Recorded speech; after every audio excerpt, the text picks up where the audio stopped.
That's right. Always on time. Most professional, non-clickbait sports show on the internet. Welcome in, ladies and gentlemen.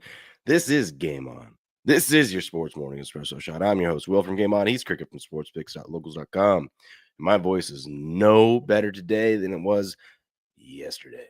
So this is awesome. This is great. Man, you're fighting the good fight with that thing, huh? It's awesome. Awesome. I love it. He said it's awesome. Yeah, I was telling you, man. We're most of our snow's made its way out of here, man. We had our little get dumped with our snow the other day and all that, shut the town down, all that. It's about gone, man. I mean, I'm excited about that. That's what I'm most excited about today, is that I feel like most of the snow is going to get out of here today. Good morning, Andrew. How we doing? Morning, Andrew. How we doing? Were you able to watch any football yesterday? Yeah. I got to watch some yesterday, man. I didn't watch a whole lot of that first game. I watched some of it, but I didn't watch a whole lot. It was kind of boring. I wound up falling asleep. Got a little more exciting the second half, but I did watch a little bit of that one. And I watched probably the first 2.5 quarters of the late one, and it was kind of out of hand at that point. Yeah, I was about to say the first one was at least more entertaining than the second one. Yeah, neither one of them were very good football games. I did win on both of them. I wound up taking I just couldn't figure out that damn Chargers game. So when I seen all my picks and everything, I wound up going Texans money line. I wish I'd have flipped it around and all spread and all that stuff, but I just went Texans money line plus 136. But did have the Nico Collins first tutty and anytime tutty, man. Yeah, had a baby. Had the 2+. It didn't come through. We won't get greedy. I did have Houston, but I also had a parlay with Houston in the under. Ugh. Bro, I kind of knocked that game out of the park last night. I went Ravens minus 9.5. Then I went another unit on the minus 13.5. I had the Rashad Bateman anytime TD. And at the last second, for whatever reason, I just saw, I was like, Derrick Henry's getting 2 touchdowns tonight, man. Plus 300. I was like, that's money on the damn floor. So I went ahead and bet him a full unit, 2+ touchdowns. And hell, he had that before the third quarter was over. Yeah, man. I had a parlay of I think only one. Pickens was the only one that I had. Oh, I bet him individually. But Pickens scored, right? Didn't he score? Yeah, he did. That was a sweet touchdown he scored, too. Yeah, so I had him, Najee, and Likely. Nice little. Likely almost got in there. It was like a 32 to 1. Yeah. I bet him individually, too, but I was just like. Right. Yeah, I always do that, man. If y'all are going to bet him, like he's doing right there, always bet him individually, too, because there's a lot of value on the individual bets. Yeah. But that under in that Houston game, this is how we lost the under in the Houston game. We had a pick 6 and an 86-yard touchdown on 3rd and 26. What the hell was that?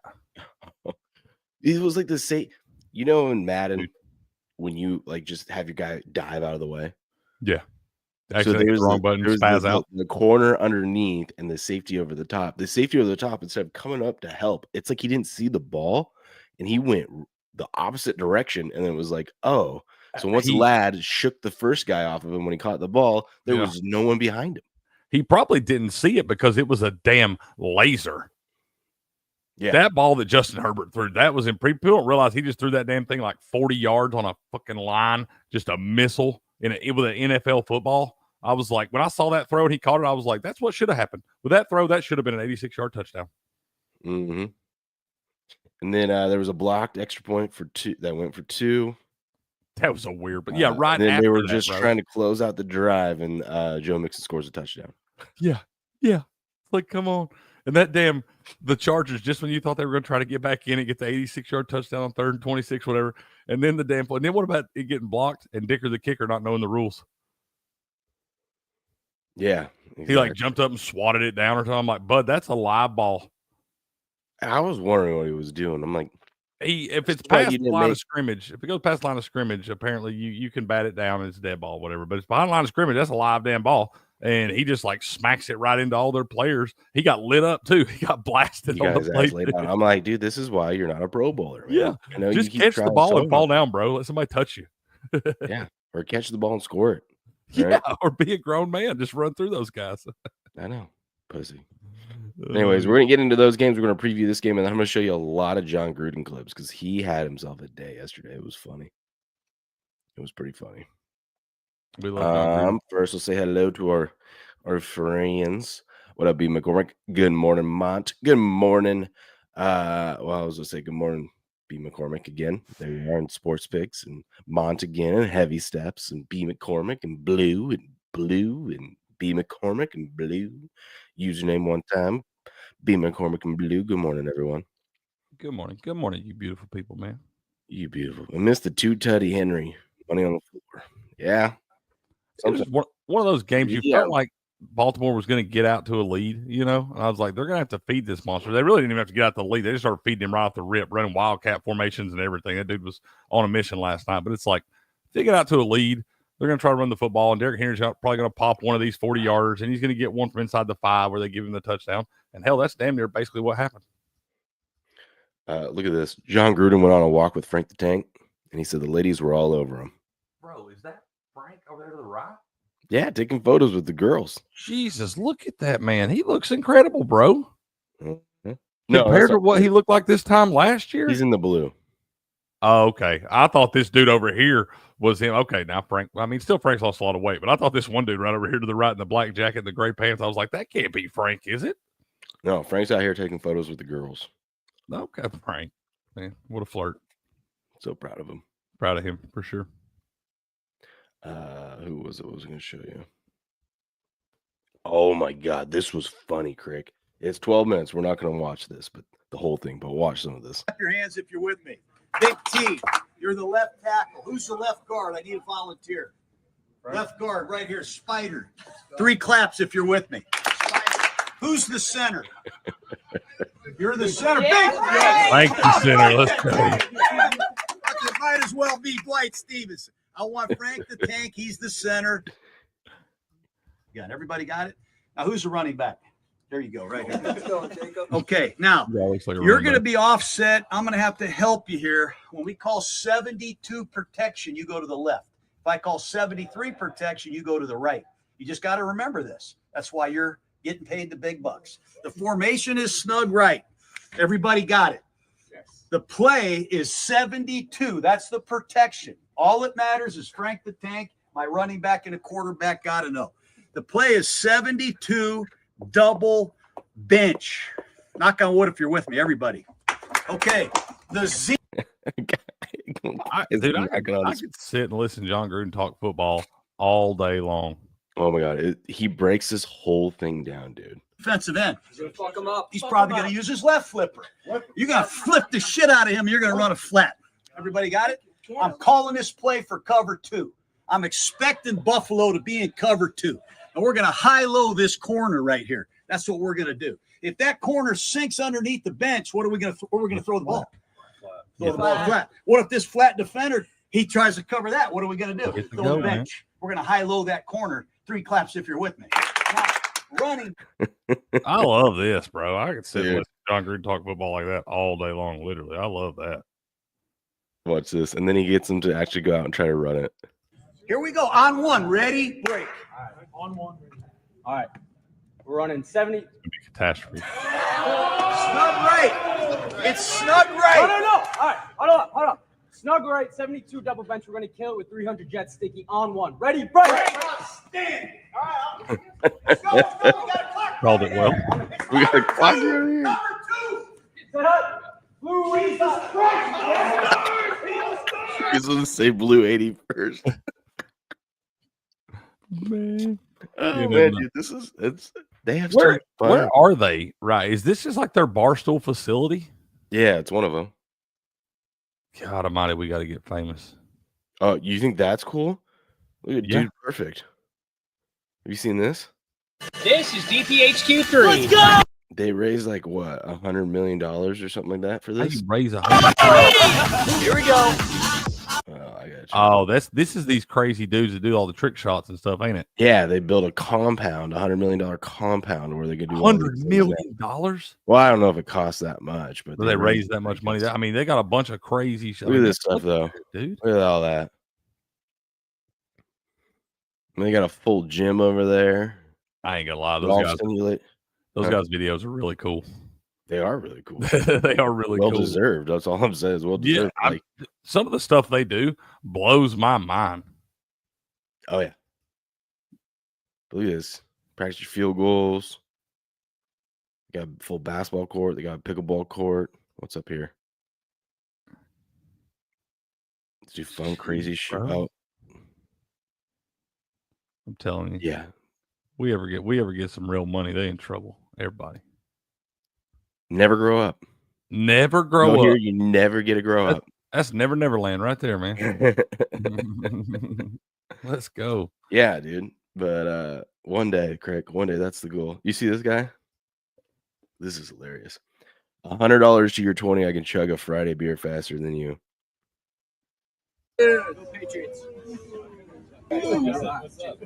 Watch this guy. Do it. Oh my God! What? That just disappeared. Woo! 20 in the hole. Thank you. Give me $20. Victim. Oh, he's got foam with it too. He's gonna.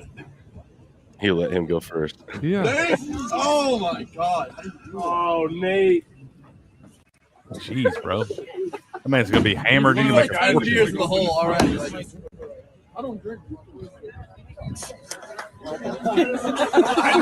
This guy just does this before the game. Just Jeez, bro. I mean, he's gonna be hammered, but he can make a payday. He paid for his ticket right there. That's pretty solid. I got a buddy like that. I'd man. have to pee, dude. I'd have to pee after that. Absolutely. Just pee around behind the car or something, man. I got a buddy like that the damn shotguns beers like a vacuum. Probably like That's 3 great. seconds. That's Tom Brady is. You ever seen him? No. Always challenges people to chug beers, and he's like that. Shouldn't challenge Tom to anything. Nope, no homo. No homo. Oh, did you hear this? Jim and John. What we got going on? Is more Barstool? If you and Jay fought Jim and John, how bad would you guys beat your asses for? It's probably pretty I don't know if I bad. phrased it that way when I first asked. Oh, Yeah, I know you now. I'd like to give it a shot just for the hell of it. I put it on Netflix. You can do some. Netflix. Yeah. Look at Gruden marketing. Bro, he said, I don't know, probably pretty bad.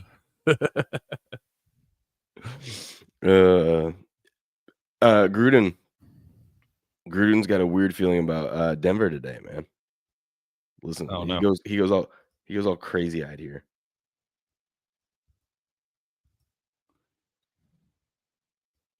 Let's see here. Well, my wild take is, you know how my mind doesn't, my mind's not normal. I see the Broncos. I can feel the Broncos heating up, man. I feel real uneasy about Buffalo at home against Denver. I think Denver could go in there and shock the world. Okay. Ooh, bold take. Bills by 2 tutties.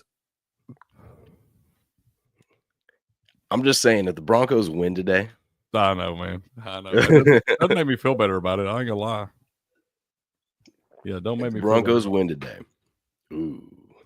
Mm-mm.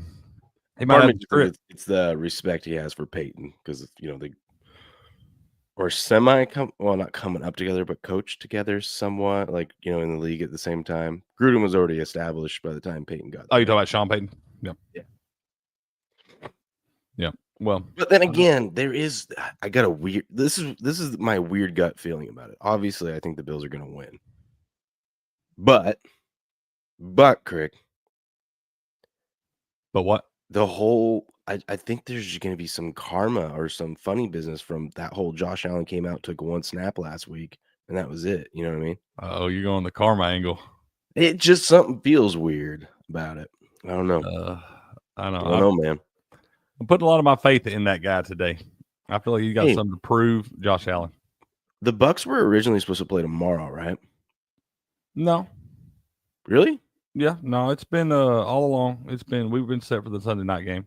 They had that Vikings-Rams game set for Monday night all along. They just moved it to Arizona. See, for some reason, I thought the Vikings-Rams was supposed to be the Monday, or was supposed to be the Sunday night game, and they moved it to Monday. That's why I thought we had 2 on Monday. Yeah, no, they moved it to. It's been this way all along, and I think maybe they might have done that Vikings-Rams game that way. Maybe just not knowing what they were going to have to do. They're like, we'll just push it back as far as we can, and hopefully we'll have enough time to get this thing together.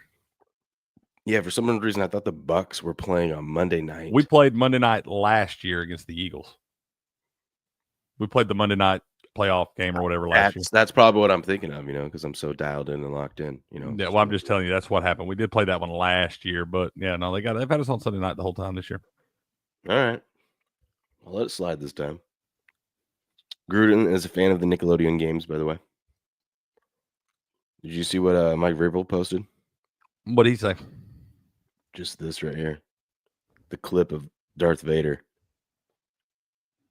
being born. And hashtag New England Patriots. Well, we told y'all this a week and a half ago. Whoa. We? Yeah. We've been telling you, yeah, man. I came in here and told you Vrabel's it's signed, done. They just got that's what I'm saying, man. I agreed with you immediately. I said it would be foolish to look at anybody else. I know you did. Lad McConkey, 197 receiving yards are the most ever by a rookie in a playoff game. Yeah. Yeah, thanks for that 86-yard tutty. Yeah, you piece of shit. You see this that Buku tagged us in? Ooh, what has he got? Some lacrosse here? Yep. I did not see this. We got a lacrosse fight, bro. I didn't even know they could do this. Here we go. Oh, snoozed him. Snoozed him. Says night. I didn't know you could fight in lacrosse like hockey. That's awesome. Yeah. I'll watch more lacrosse. Says lacrosse will go to the moon if there's knockouts like this every game. I'm just saying, if you allow that stuff like you do in hockey, that sport will take off. You got your lacrosse. What is it? What do they call it in hockey? The goon or whatever? Is that it is? Your goon, your enforcer. Yeah, your guy that just goes. It's like in basketball, your guy that just goes out there to get fouls. Yeah, your hack-a-shack. Yeah. Just go foul him hard. Got it, coach. Bro, they were throwing haymakers in that right there. Like I said, I don't know if they're allowed to fight like that in hockey or if the ref just didn't want no part of that, but that's pretty cool. Mom says I'm going to start watching lacrosse. I know, right? I'm just saying, I didn't even know you could fight like that in lacrosse. Yeah, he snoozed that dude too. He said night. Night. Okay. I'm just getting everything going here. Let's start with yesterday's games. Wow, this still has the first game up for me right there in the third quarter. Right. I know how that is. Yeah. I tried telling you guys yesterday, the Texans, value was on the Texans. The Texans came out, whooped that ass. 30. It was funny. That first quarter, Chargers, first of all, they should have punched it in. Yeah, they had a lot of missed opportunities. Yeah, but the Chargers kind of couldn't move the ball after the first quarter. It was weird. I think we were at the beginning of the second quarter, and both teams hadn't converted a third down yet.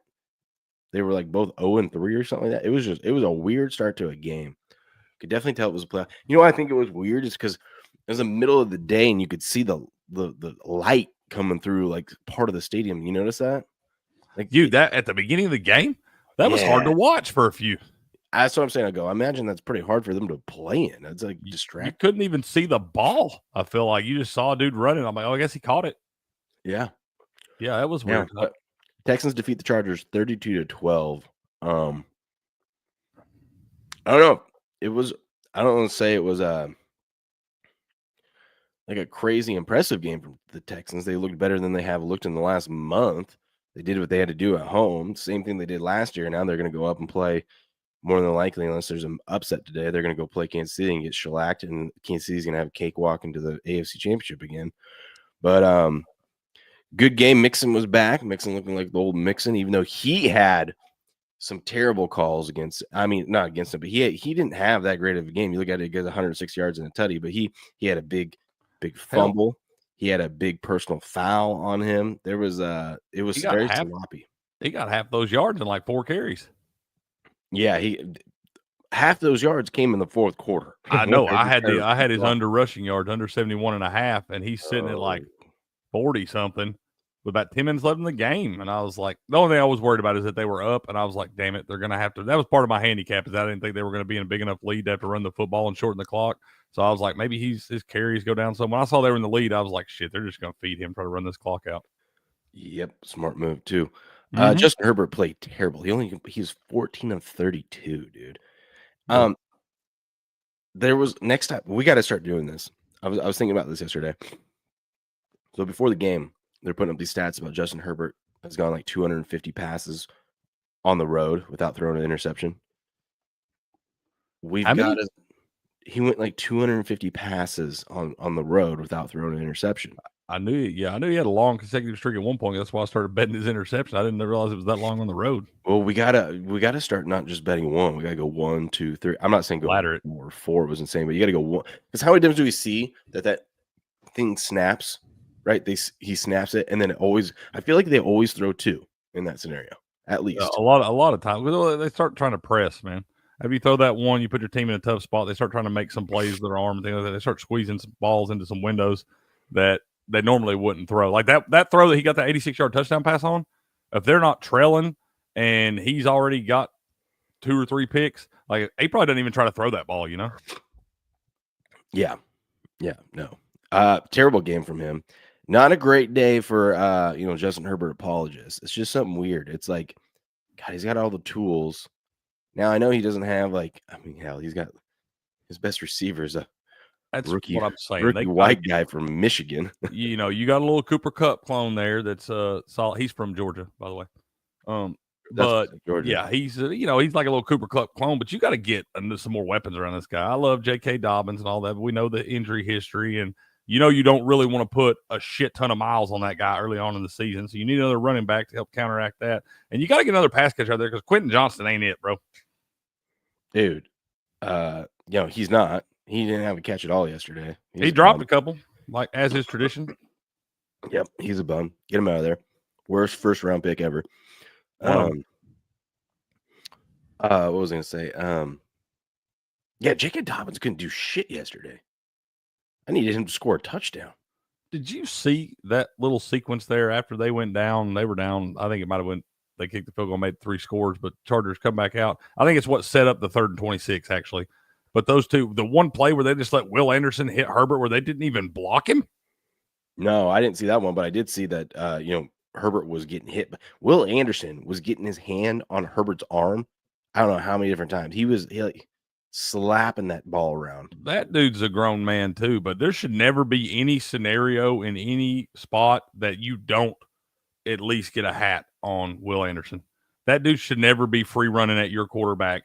And he made a great play. It wasn't no unnecessary roughing. Wouldn't have been a target or anything. Got his head to the side, just ripped his lips off. But there should never be a play where that guy's unblocked. No. I don't care what you're running. Yeah, I don't know. They're going to need. Joe Alt looks great for them, but they're going to. That guy's a stud. They need one more big boy. By the way. Who was it? I got 2 things I want to tell you before I forget about it. One, was it Tristan Wirfs became the first guy to go like all pro at right tackle and left tackle? It's pretty cool. I believe so. I believe I did see that. That's pretty cool. Yeah, it is cool, man. Shout out. Oh, you know who I want the Patriots to draft? Who's that? Obviously, we don't need a quarterback. I was thinking like a big boy offensive line, like one of the Texans tackles, which Texas's tackles. Wouldn't big offensive lineman on that team. So I'm saying you got 2 first rounders. You got the left and right tackle that are going to go in the first round. But I actually want them to draft, and obviously, I don't want Travis Hunter. I want homeboy from Penn State, that freaking beast. Oh, Abdul Carter. Yeah, bro, dude, we're right in the spot to draft him. They actually grew him and Micah Parsons in the same room on Planet Nike. Could you imagine if we had that freak and you had Mike Vrabel as head coach guiding him? I'm with you, dude. I think anybody that drafts Abdul Carter is doing all right. Think of where we're at. We're drafting 4. Who in front of us is going to take him? I wouldn't be mad at somebody for taking Abdul Carter first overall because that guy's a game wrecker. He's one of those. They kept talking about him, and they're like, I kept seeing this stuff. Like I hadn't really followed him much this season, and then they were like, the best defensive player in the country is coming back for Penn State. And I was like, what? Okay. And then I watched him in that game. I'm like, that guy is a specimen. Dude, I'm telling you, I've been watching that guy for a couple of years. It's a big deal at Penn State to wear the number 11, like LeVar Arrington, all those guys. So he's been wearing number 11 since he got there. And I've just been watching that guy all season long, and I swear I feel like he's a Micah Parsons clone. He's not quite as big as Parsons yet because he hasn't got that grown man strength where you grow into your body at about early 20s right there. He hasn't got that just yet, which is scary because he's already a freaking 20s? monster. I'm still waiting. So you still waiting? Not all of us are going to get that grown man streak like Abdul Carter is going to have.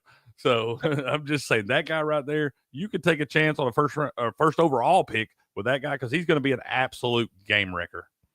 I hope the Patriots take him. I hope they do. It would be, I'm telling you, if he's there at, what do y'all got, 4? Mm-hmm. If he's there at 4, it would be foolish not to take that guy. Titans ain't taking him. Giants. No, all them guys got to get, they're going to draft those bum-ass quarterbacks for you. Yeah, who else is in front of us? Is it Jags or no?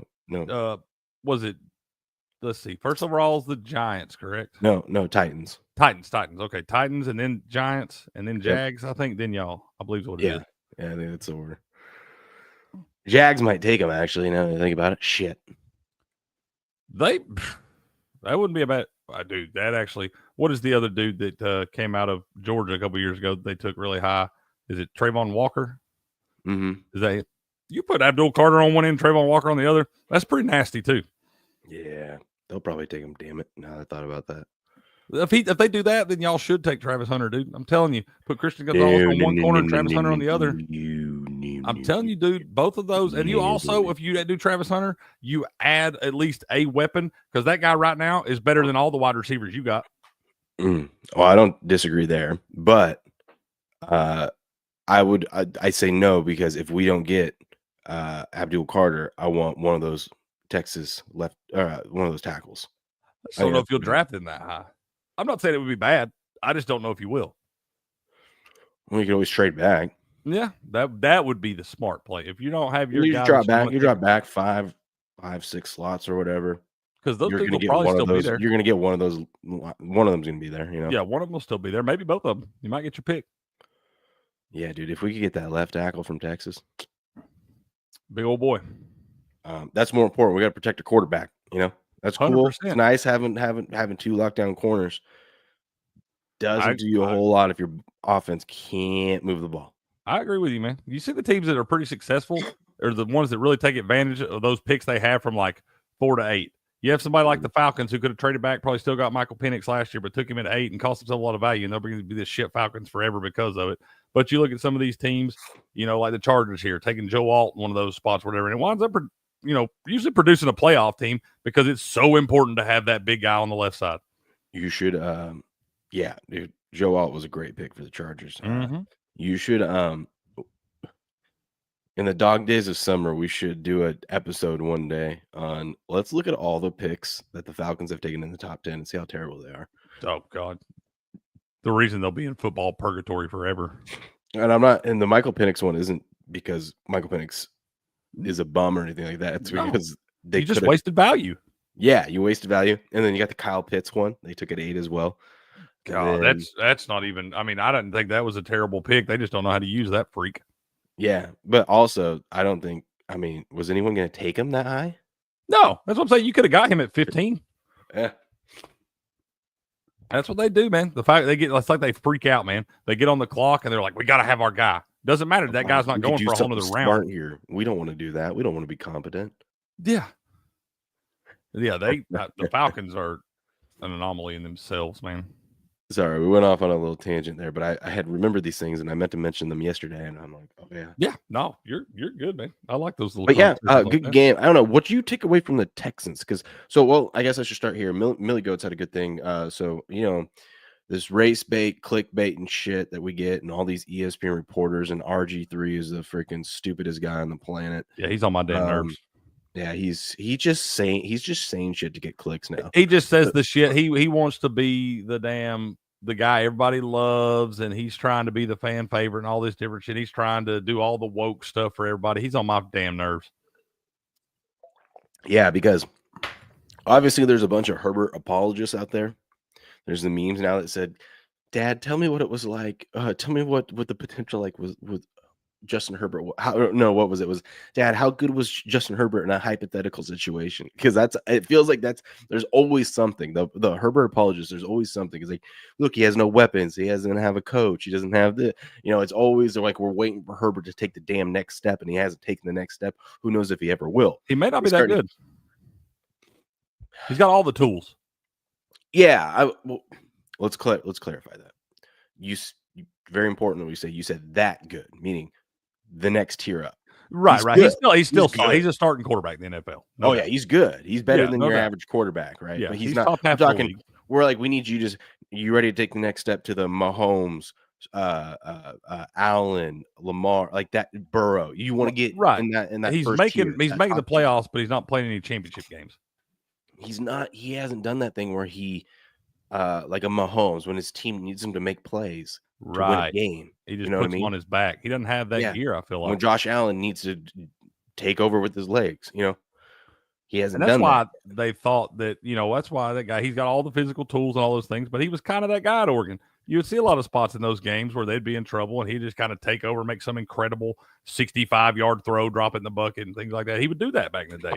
I haven't seen that in the league at that level. Dude, his arm is insane, though. Like you said, that Nisley through to McConkley. I don't think people have any idea how incredible that was. That man threw an NFL football. I bet he threw that damn thing 65 miles an hour on a frozen rope, 40 damn yards. Yeah. That's incredible, dude. If you don't think it is, go buy you an NFL football and go out in the field and try to throw 140 yards on a frozen rope like he did yesterday. I promise you can't do it. Yeah. Well, when I get over this cold, I think I could, but Yeah, maybe. Yeah. We'll live stream that. Yeah. Actually, I can't huck a football, by the way. I believe I'm telling you, I can sling one too. I can sling the pill. I can't throw. I'm not Justin Herbert, though. I'm not saying I'm anywhere near Justin Herbert. I'm just saying I'll put my arm up throwing a football against most of you out there. I can't make that throw. We're gonna have to do that one day. We're gonna have to do that. I haven't thrown a football in a while, but we'll have to do whenever we get to do something in person together. Yeah. We're gonna have to do some fun little things of like. And film it like competition stuff. Like Dude Perfect's doing. Yeah, except for we're not doing trick plays. We're just doing. Yeah, we're just gonna do crazy shit, man. How far can I can throw a pigskin a quarter mile? Quarter mile. Fire that fucking pigskin. You know who would be fun to do shit like that with?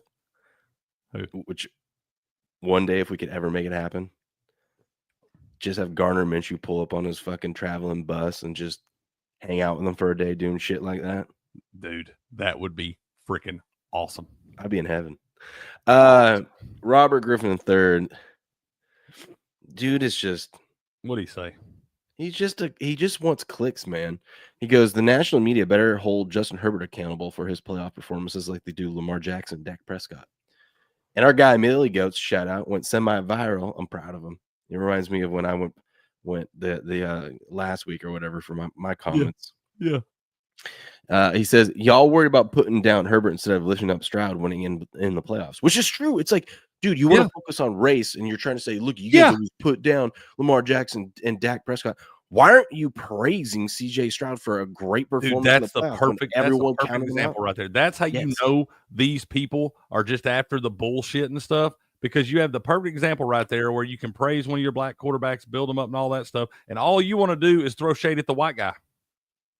That's ridiculous, bro. That this stuff even comes up. This drives me fucking crazy. And RG3 loves to bait this shit all the damn time. That's why I don't like the motherfucker no more. Yeah. He really says with a straight face, like Lamar Jackson's the MVP. He's got all the stats.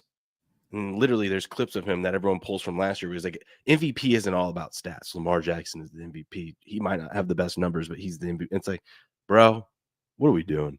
Yeah. Literally, these people will contradict themselves. A bunch of damn hypocrites out there. They say one thing, 6 months later, they're saying a totally different thing. It's ridiculous. And that's the other thing. People don't understand. MVP doesn't mean the best player. Like, it's never been who has the best stats. The most valuable player. Yeah, it usually means the guy, like, if it's close between two people, and this year it's great, like, between Allen and Jackson, both teams won their division, but, the Bills had a better record. And you look at it and you say, how did the Bills get a better record? Now, Lamar has the head-to-head, but you still see how did the Bills get. And listen, Why does Allen not have? This is the other thing too. People don't understand. Why does Allen not have as good of numbers as Lamar? Well, because how many games were the Bills blowing out? They were up by 4 touchdowns. He didn't have to do shit. He didn't play in how many fourth quarters? He didn't play in the last game of the season. Other than one snap. That's bullshit. But either way, like there were a lot. I like to find the MVP, and I've said this all season long. Is like the MVP should be you should have your Heisman moments for the MVP, and I feel like they try to manufacture stuff with Lamar now. For last year, I'll admit he had down the stretch he had those games where he had his Heisman moments in December, and that's really what shifted the narrative for Lamar. This year they were trying to find every single thing, and I'm like, dude, okay, yeah, he threw 2 touchdown passes and ran one in or something, or had 4 total touchdowns. It's like we've seen Lamar do that. That's not really a Heisman moment. Or when they blew out the Texans on Christmas Day, like that wasn't really a Heisman moment. A Heisman moment is when we see Josh Allen go out there and do something we've never seen before. He throws for 3 touchdowns and runs 3 touchdowns in. Never seen that happen. Then he did it again, where he did something that we've never seen in NFL history again, where he threw one, caught one, and ran one in. We've never seen a player do that. So it's like he had 2 things that have never been done in NFL history, and his team is in the 2 seed.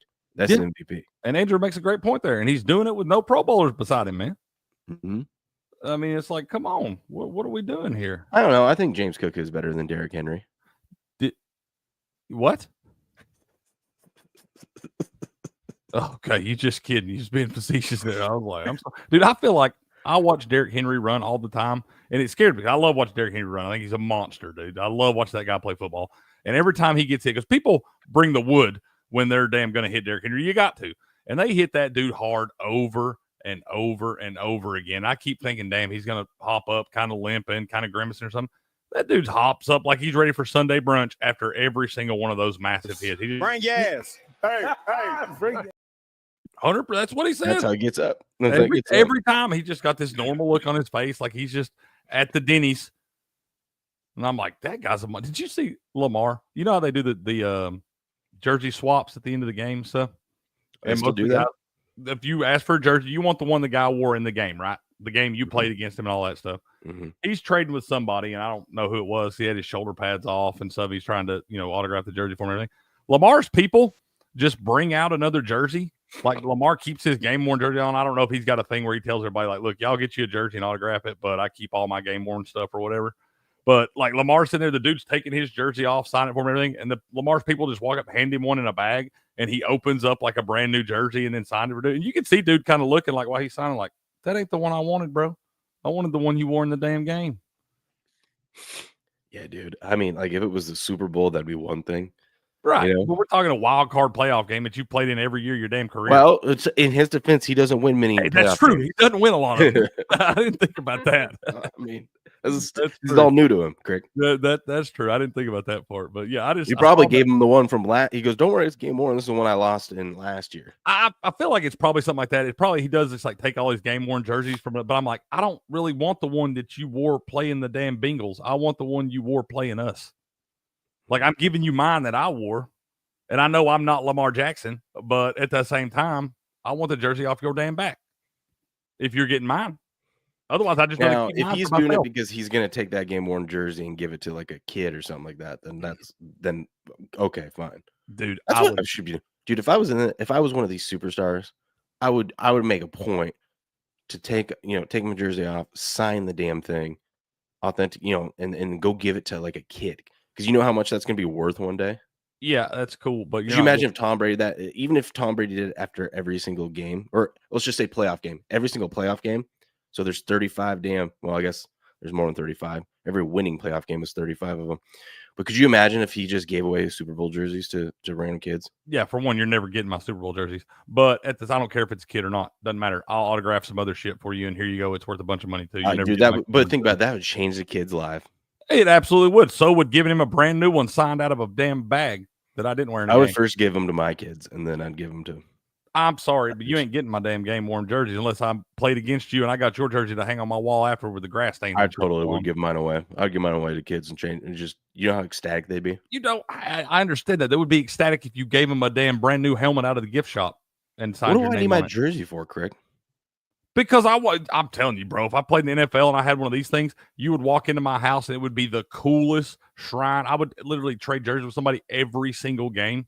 I'd have to keep a couple of mine just from the big games and stuff. But every single game I'd be trading with somebody, and my wall would be just littered with cool-ass fucking game-worn jerseys. You know what's cooler than that? 7 Super Bowl rings. Yeah, I'd put those right in the middle of all of it. I'm just I'm saying, just I saying, would like, give a those are still shit going to be on less display, too. about a jersey. Yeah, they no, I just like it would be so cool to have a bunch of those. You just trade, you got Kelsey over here, you got Jamar Chase over here, you got James Cook up here, whatever. That would be cool as shit, bro. Sure. But that'd be other people's. I mean, I don't know. I'd give it to a kid. You would have a couple of yours, like Lamar. Obviously, I'm sure that's probably what happened. Lamar just kept his yesterday. He probably asked him in the game, "Hey man, can I get that jersey?" After he's like, "Look, I'll give you one. I'm not going to give you this one because I don't want, like you said, I don't win a lot of playoff games, so I want to have this one to hang on my wall." I don't think he said I don't win a lot of playoff games, but we ad-libbed a little bit. That's not quote unquote. It'd be funny. It'd be so funny. The self-awareness. Listen, I don't usually do this. Yeah, so I need this one to hang on my wall. Speaking of Lamar, bum ass went under his passing yards. Exactly what I thought he would do because he sucks. Went way over his rushing yards though. I did not think he was going to run that much. Dude, they had 299 yards rushing against that Steelers defense. Maybe 298 because of the kneel down, but either way, impressive. 308 yards in the first half. That's incredible, dude. Yeah, they had 160-something yards rushing the first damn half. Yeah. Well, they had Lamar dead to rights on like a 3rd and 20 and almost sacked him and then just escapes and picks up the picks up the first down. Until that guy's laying on the ground with 3 dudes on top of him, you never have that guy dead to rights. No homo. No homo. No homo. By the way, the Ravens win 28-14 over the Steelers. God, I thought we were going to get to the over. I kept thinking of AJ. I'm like, God. Dude, it was 28-14 with like 5 minutes left in the third quarter. I know. There's no other freaking scoring. I was like, what are we doing? Not a field goal? I'll tell you what, my under 3.5 field goals in the game. There was 0, baby. 0. It was especially a game with Boswell and Justin Tucker. That's what I was like. No, we're going under. Because my whole handicap was the over because I was like, these teams are going to be desperate. Ravens are probably going to score touchdowns and get a lead. And then the Steelers, and I felt great about it in the second half because like the Steelers, they're down 21-0. There's no such thing as we're kicking a field goal until the game is tied. You're not kicking a field. You have to go for it. Yeah, and that team ain't built to come back like that. I knew they were in trouble. They asked Mike Tomlin, what do you got to do? And he's like, we got to take one play at a time. That's all we can do. We ain't built to score like that. I stepped away because we had family over, and it was actually nice. We had family over so they could watch the kids. So I got to like run around and get some shit done.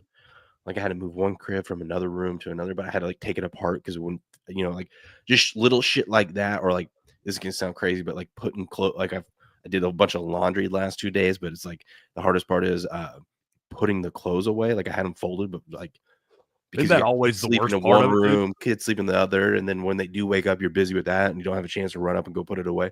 Yeah. Since they're here, I was running around doing a bunch of stuff, and I came back, and I saw the Steelers had scored 2 touchdowns, and I was like, please, sweet baby Jesus, tell me it was to Pickens, and tell me it was Harris, because then all I would need was be an Isaiah Likely tutty, and I cashed my parlay. Please, baby, please. And Pickens, but not Harris.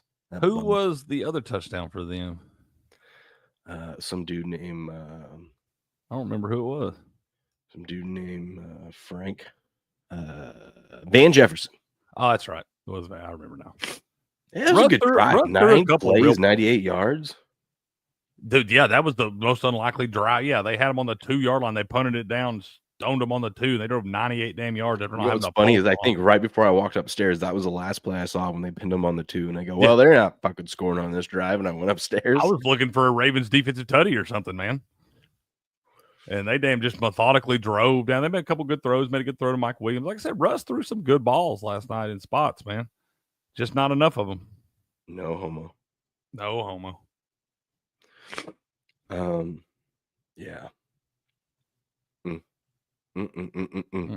I need to get another drink of water. Go ahead, man. What do you think about these teams going forward? I mean, you look at the numbers and Russ. I mean, those are good numbers, but that is not how the game went for them.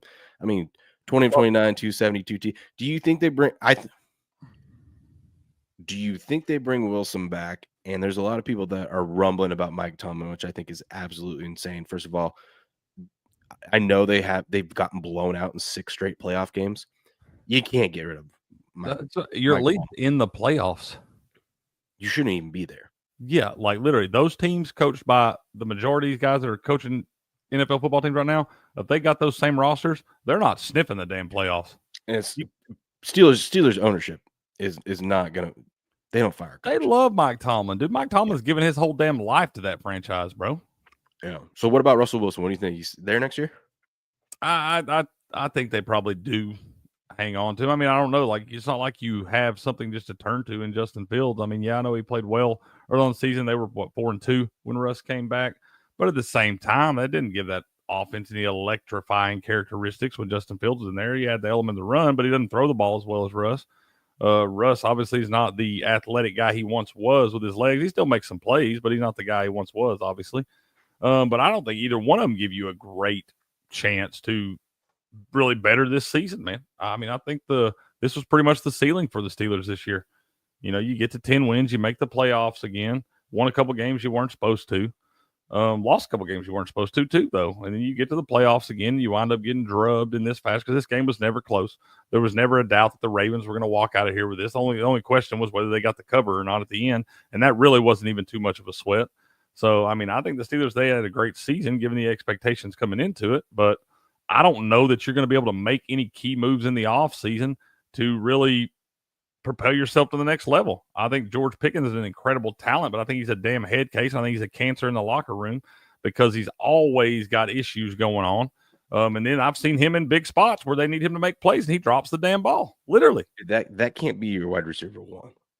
I mean, he could 100% be a wide receiver one if he get his damn head in the right place. But that dude has got way too many Antonio Brown characteristics. Dude, and that's 100% because he what was after the game they're asking him like, did you see some improvements with the offense? And he's like, yeah, we you know, second half we came out, we were able to get things done, you know, we're looking good and we improved. And they're like, they go, does that make you optimistic for the future? And he goes, nah. It's like, dude, that dude's not gonna be there, man. They're gonna wind up getting him out of town. He's not happy. They're not happy. He causes issues in the locker room, on the sideline and stuff, because he ain't done shit yet to have the attitude and all these things, right? To act the way he does. He hasn't done shit yet, man. No, because he's had, like you said, he's had a lot of bad games. Yeah, that's like that damn Bengals game last week. You know, I know it wound up not really mattering for them and all that stuff, but they still should have won that damn game if he catches any of the 4 that he dropped that would have been automatic or would have been first downs. That's what I'm saying. It was I don't need my wide receiver one. Like when I'm on 3rd and 4 and I know I got to find me a guy that's a sure-handed cat that can make a play in traffic and all that stuff. I need to have the faith in that guy. And if you got to look at George Pickens, you can't really have all that confidence right now. I mean, granted, they are wide receivers and they're divas for a reason. So that is true. It comes with the territory. But no, that's not what I'm just saying, I see a lot of wide receivers out there that ain't talking like George Pickens, but putting up much better stats. Mike Evans, baby, still doing the damn thing. Evans. That's right. That's how he gets a day named after him, huh? That's right. That's why Mike will have a bust in Canton and George Pickens will not. This is true. Yeah, I don't got much to take away from this game. Steelers. I don't know. We're probably going to get Ravens-Bills next week. What do you think about that? That's going to be in Buffalo, right? Yeah. Ravens beat them this year. I'd like to see what the line opened up at and all that stuff. I got to see what I get out of the Bills today, though. I expect the Bills to come out and blow the doors off. I really do. Expect them to handle business. That line sits still all week long, but you know they got to come out and tell me something today. I mean, the game was in what 1, 2, 3 week 4 at the Ravens. You know, it was just like I'll tell you what I'm going to do is if the Bills come out and look flat today, and they wind up not covering, they escape with a late tutty or something like that. I'm probably going to pile on the Bills next week if they have a bad game today and squeak by. And then everybody's going to be thinking the Ravens are going to come in and just wax them. And if they play bad today, I'll hammer the Bills next week. I kind of would love to see I would love to see an upset with the Broncos just because I love crazy wild shit like that. But I'd way rather have the Bills win because I think the Bills are the best shot at stopping the Ravens because I do not want to hear all these RG3s and people talk about like if the Ravens make the Super Bowl, God, that's going to be insufferable 2 weeks. Oh, dude, that would be so hard to listen to. Hypothetical line right now that BetOnline has up is Ravens at Bills. It's dead even pick 'em, which they think that the Ravens are a better team than the Bills right now. That's what they're saying. Over under is 52. Whew. We'd have to check the weather and all that stuff. Ooh, hypothetical Vikings Lions rubber match. Well, I guess it's not really a rubber match because the Lions won both of them, but you know what I mean. Third match. Yeah. Detroit -3, -120, total 53.5. I don't know. I think maybe something like that. You might look at the under in case some bad weather blows through or something. That's a lot of points, dude. Indoors, huh? It's indoors in Buffalo. Oh, that was the Vikings Lions. Oh, okay. Buffalo 52. Yeah, it depends because I mean it's a long time. I mean we got a week away. A lot of shit can happen from now till then. They might have a damn blizzard blow through between now and then. God, that'd be fun. That's what I'm saying. The fans in there shoveling the stadium out and stuff. They better worry about winning today first. Yeah. Well, we got that game today at 10 a.m. 10 a.m. Pacific, that is. Dude, you've had me all screwed up with your Pacific time. I keep talking in Pacific time to SD14 fans. She's like, what? I'm like, I don't know. We're starting at 5 tomorrow. That's what I told her. I was like, yesterday I was talking. She's like, how'd the show go? I was like, we started right at 5. I was like, good. She's like, 5. I was like, shit, I'm stuck on the damn Pacific time. My bad. I've been in the Pacific time probably a total of like a month in my entire life. And now I'm stuck on it. Yeah, baby. You're in Pacific time every morning. What are you talking about? Yeah, right. Good morning on the show. 100%. 5 a.m. every morning. 4:30 some days. Yeah, most days. Broncos, Bills laying 8.5 at home. Big money on the Broncos, 37% of the bets, 44% of the money on the Bills. 63% of the bets, 56% of the money on the Bills. So you like the Bills to get it done today? I do. Seeing that line not move at all, man, just sitting there. I feel like they're almost I see some people trying to be, you talk about Gruden being sharp on the Broncos and things like that. I feel like they're begging you to take the damn Broncos with all them points like that. You've had one of the best defenses in the league all year long. Bo Nix had a great season as a rookie. Him and Sean Payton kind of meshing together there. There ain't no reason this team should even, I know they were playing backups, but even win that game 38-0 last week against the Chiefs backup, that's still an impressive win for them, especially in a must-win situation. And I feel like they should not be getting this many points right here, man. No, you're right. I think it should be about 5. The reason why I think the Bills ultimately do get it done is not just because they're the better team, but like there's a scenario where the Broncos win this game, but everything has to go perfect. Here's what I mean.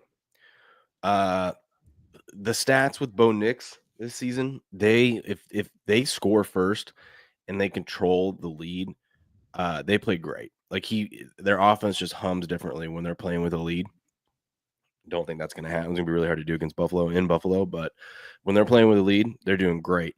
The Broncos blitz at the 4th highest rate in the league when Josh Allen is really good against the blitz, 16 touchdowns and 1 interception, plus what he can do with his legs. So you would have to continue to blitz him and him just be off and miss throws. Him and Josh Allen is freaking a specimen when it comes to who is it? I think it's Josh Allen. He plays really good against man, doesn't he? Because he throws the guys out. Yeah, he does. I'm thinking of Stafford's the one that plays really good against. This is why another reason why I think I'm going to ultimately end up being on the Rams tomorrow. Yeah. Stafford, it wasn't a fluke that he threw up all those yards on that Minnesota defense. He is great when you play zone against him. Dude. Which is perfect because his little wide receivers, what do? They like to go, and their whole mission, what they're best at, like Puka, is to go find that spot in the zone, that soft spot in the zone. and Matthew Stafford makes at least 2 or 3 throws a game that you have no business even trying to throw where he drops and it if you right. blitz Matthew Stafford, he's going to make you pay. Yep. That's why he's going to the Hall of Fame. Mm-hmm. But I want to see if they check. Let's see if my theory came true. Because I was waiting to bet this Josh Allen rushing prop.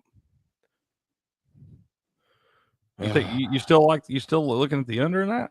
It depends if it went up or not. Let's see. It looks like it is set at 44.5. So it went up a yard. 2 yards. It was at 42.5. Yeah, it went up 2 yards. I said if it on my write up here, I said if it gets to 45, I'll play it under. So he might land right on 45 rushing I yards. feel like for a few, and we got a few more hours. People are waking up, hungover. They're going to be put together their prize pick, same game parlays. I think we're going to see an under for the rushing yards. Yeah, I think they're going to come in and bet the over, and we're going to get some extra value. I think we take the over, dude. In that, we'll see. I mean, the stats put it. It's funny, dude, because in his career for the playoffs, he rushes 6.8 yards per rush, averaging 56 yards per game. His longest rush prop is at 13.5 yards. He's gone over that 7 out of the 10 playoff games he's played in. I like all these numbers and all these stats tell you, dude, this dude's going over. But why are they setting the over under rush yards against an inferior team? Was 14, almost 14 yards below his playoff average. That's what makes me think there's something fishy with the books going on here. They know something. What do you think about this? James Cook, 25 plus rush yards in the first quarter, plus 400.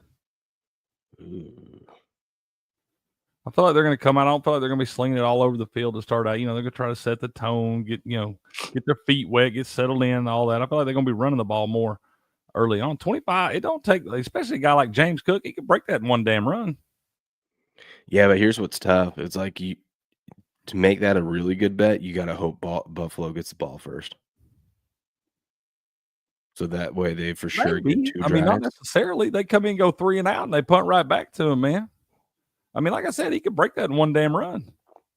He could, but you would way rather them have 2 possessions than 1. I would much rather that. Yeah, I want him to get the ball. I mean, like I said, I was saying that would make it an even better bet, but we don't know. We don't know yet. If we're wishing all, I think I'm gonna bet that half unit anyway. All right. You've been on the heater, so go roll with it. Right? I mean, hey, we won't complain. We just we keep them coming in, books. Keep them coming in.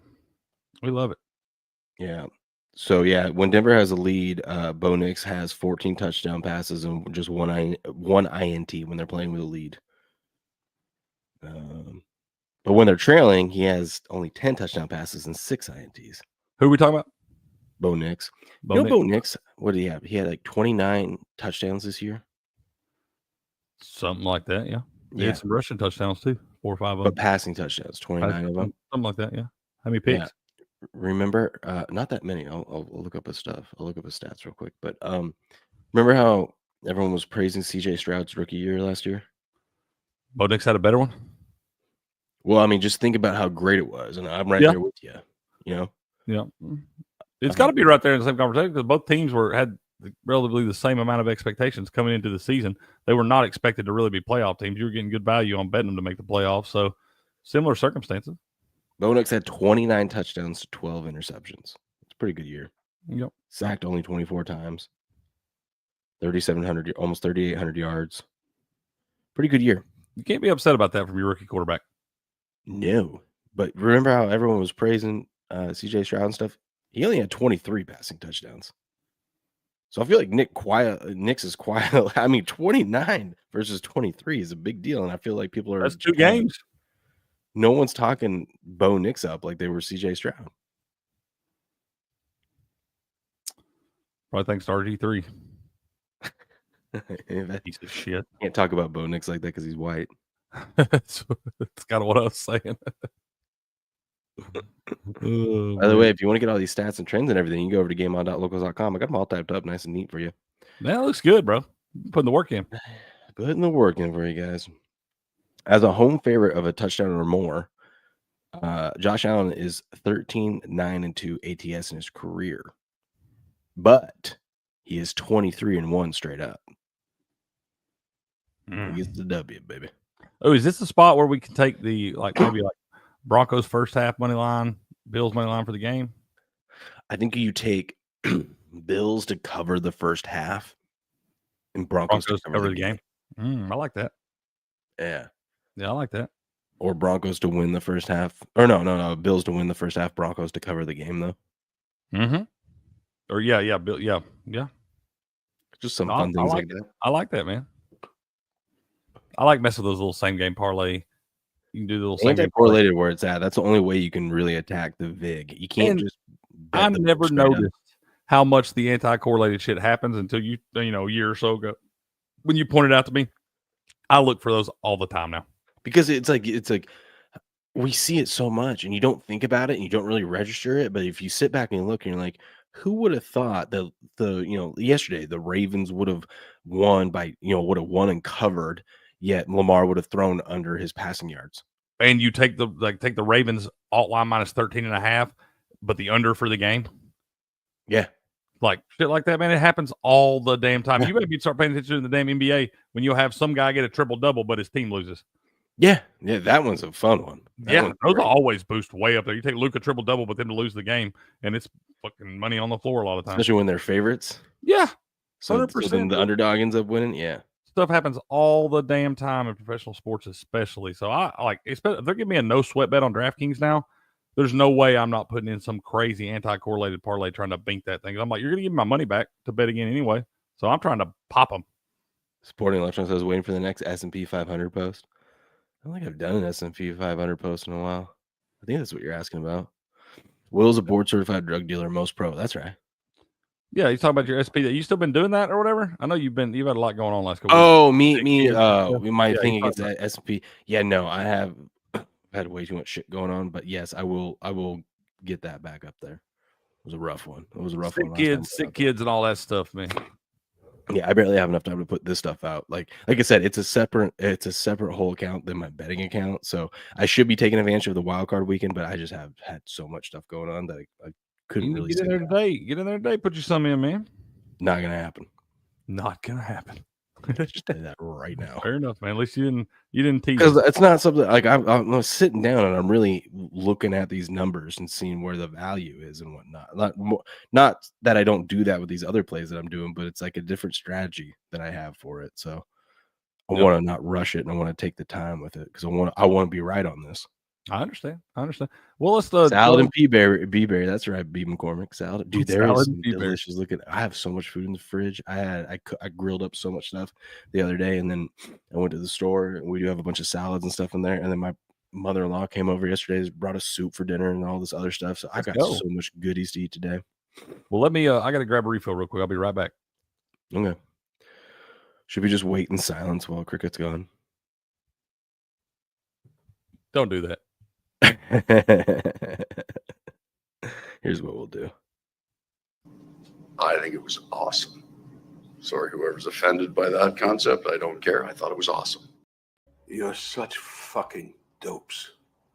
I love you, but you are not serious people. Yeah!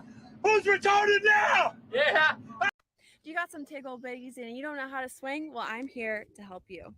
Next, you want to tuck your right arm and lay your left arm on top of that mommy milker. Bombs away. Any triple in the series? Yes.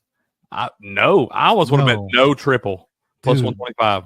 That's a good. I would bet that. I got to leave these in the little list over here so I can remember to bet these. That's a good bet. I am going to bet that for sure, 100%. Because how often does a triple happen? And two, most of the time it's just someone taking a base on a throw.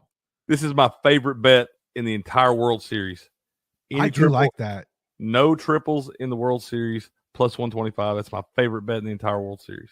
A few moments later. Think about three as Verdugo can't play it cleanly. Freeman's into third. A base hit turns into three. Yeah! Who's retarded now? Yeah! Did that go the way you thought it was going to go? Nope. Bring your ass. Hey. is that I never ask my clients to judge me on my winners. I ask them to judge me on my losers because I have so few. Well, then get the fuck out of here then. Okay, see ya. I don't want your money. I want your bookie's fucking money. That's what you decided to do? I just play clips the whole time. Yeah. It was great. That's wonderful. Wonderful. The voice. I got to save the voice, man. Best bet of the World Series. Yeah. Best bet of the World Series, baby. Money on the floor. Oh yeah. Okay. So here's what I got cooked up for the Buffalo game. I still am going to wait an hour before kickoff. If this thing gets to 45, I'll probably play the under. I was really hoping for a 48.5. I don't know why. Felt like a good number, but that's what I was looking for. So we'll see, but keep an eye on that. If it's 44.5 now, I don't even know if my book has it up. Let me see if they'll let me do this. They've got, I hate the way they do this stuff over here now. They used to have it where you could just click on the game and scroll down, and then you could have all the the props and stuff like that. And now they created this whole parlay builder, which is way different than like a prop. I don't know. Now you have to go to a different page for it. It pisses me off. Like they don't even have the props section open right now. I hate them. Yep.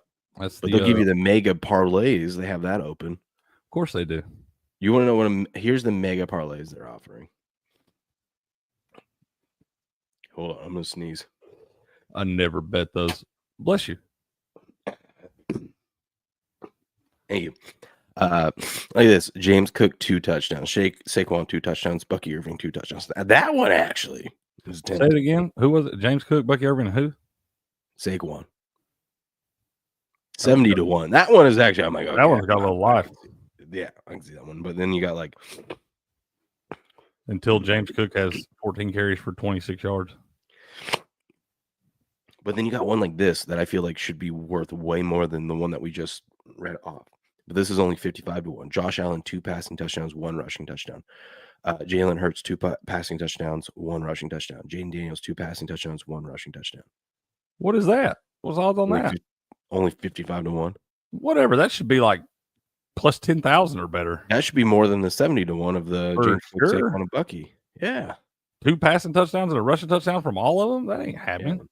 Or this one. This is 90-1. You need 15 or more rebounds from all these guys. Giannis, Karl Anthony Towns, Jokic, Jared Allen. That could happen. That could happen, but I'm like, what are the odds on that? 90-1. Where's the dollar? This one's kind of crazy. This one actually would be fun. AJ Brown, Mike Evans, first touchdown score. Ooh, I like that. 66-1. I like that. I will put $2 on that one. I like how I'm ragging on this, and this is the day they actually put decent ones up there. I'd never take these. I'm gonna bet them all. Yeah. It's I actually like to come look at this to know what to like bet against. I do that a lot of times. I see I watch these talking heads and all that different stuff, and they throw their little same game parlays out there. And I know they're gonna hit, like they got a 3 or 4 leg same game parlay. I know they're probably gonna hit 2 of them. They usually go 2 and 2 in those spots. I just try to figure out which one they're wrong on. But it's like I'll look at these and I'll see okay, they think AJ Brown and Mike Evans. Obviously, I agree with them that they're going to be a public betting favorite, but everyone's expecting these two. This tells me that they're getting a lot of action on these two guys, and they want some more action on these guys. And I'm like, maybe that's when I get unders. I'm like, why would you give it to me? Yep. Why would you just lay it there for me to take? They're not in the business of losing 66-1. They really don't like to leave that money on the floor like we like to. Now, I think a lot of these you can only bet like $10 on, but still, that's a good chunk of money. Yeah, I was going to say that's $660 on a 66-1. That's right. That's right. What up, Grass Guy? And what up, Buku? I saw you sneaking here a little bit ago, man. How y'all doing? You all right, man? You still here in time? Who's here? Grass Guy. City all right, man. You haven't missed much. Nah, you good. We just been hanging out, having a really good time. Let's see. What you gonna take now? Okay, never mind. They actually did up those. The max they'll let me bet on that AJ Brown, Mike Evans is $100. So they did up it. Ooh, $100. Don't do that, dude. No, I'm not going to. I was just clicking it to see what the max was. Okay. It looks like $100 on all of these, dude. That James Cook, Saquon Barkley, Bucket Irving one though, that one is tempting. That I kind of like that one, dude. I think I'm going to bet all those guys individually at 2+ touchdowns. They're not all whiffing. No, could you imagine going into the night game? You got the James Cook hit it, Saquon hit it. I feel like if the never James see that. I'll be Cook cashing hits, that shit you're out. feeling great about the Saquon. You can't cash out on these. Oh, you can't. Oh shit, I can though. No. Real quick, I want to see. That's why I came over here. I was seeing the Josh Allen, what they have it here for him. Rushing yards, Josh Allen. My book has. Ooh, I'm definitely waiting until kickoff on this because it's gonna keep going up. Josh Allen currently on Bet Online under 45.5, even money. It's definitely going up. It's gonna go up in the next couple hours, baby. It may not get to 48.5, but it'll get to. But it's gonna get to 40. Yep. I'll take it, dude. I'll take it. They're gonna leave it on a half. They're gonna have you either get 46.5 or 47.5. They're not gonna put it right on 47. Yeah, it's minus 130 to the over. So they're always gonna give you the hook on those. That way, they know you can't get a damn half yard. Somebody's losing. Yeah, I got the over in this game. I don't know how you feel about it. 47.5. I just feel like if the Bills come out and be the Bills, they're getting 30. You know what I mean? Yeah, they've done that like 12 games this year or something. Yeah, so it's like the Bills at home, they're gonna get their points. I just gotta have the Broncos be semi-competent. Yeah, there's like the way I see it happening. I think they're gonna be playing from behind, so they're gonna have to throw the ball down the field. Maybe we'll look at Cortland Sutton's over receiving yards. Yeah. Well, that's a pretty popular one, so I'm kind of staying away from it. I mean, hell, he ain't got nobody else to throw to. That's true. Well, I mean, the dude threw 29 touchdown passes this year, so he's clearly found other people. Marvin Mims finds him one. You got a little Jordan Humphreys out there too. Well, that's what I'm saying. I'm like looking at how good Bo Nix was this season. I'm like, they should be able to score some points. It's not like Buffalo's defense is like all elite.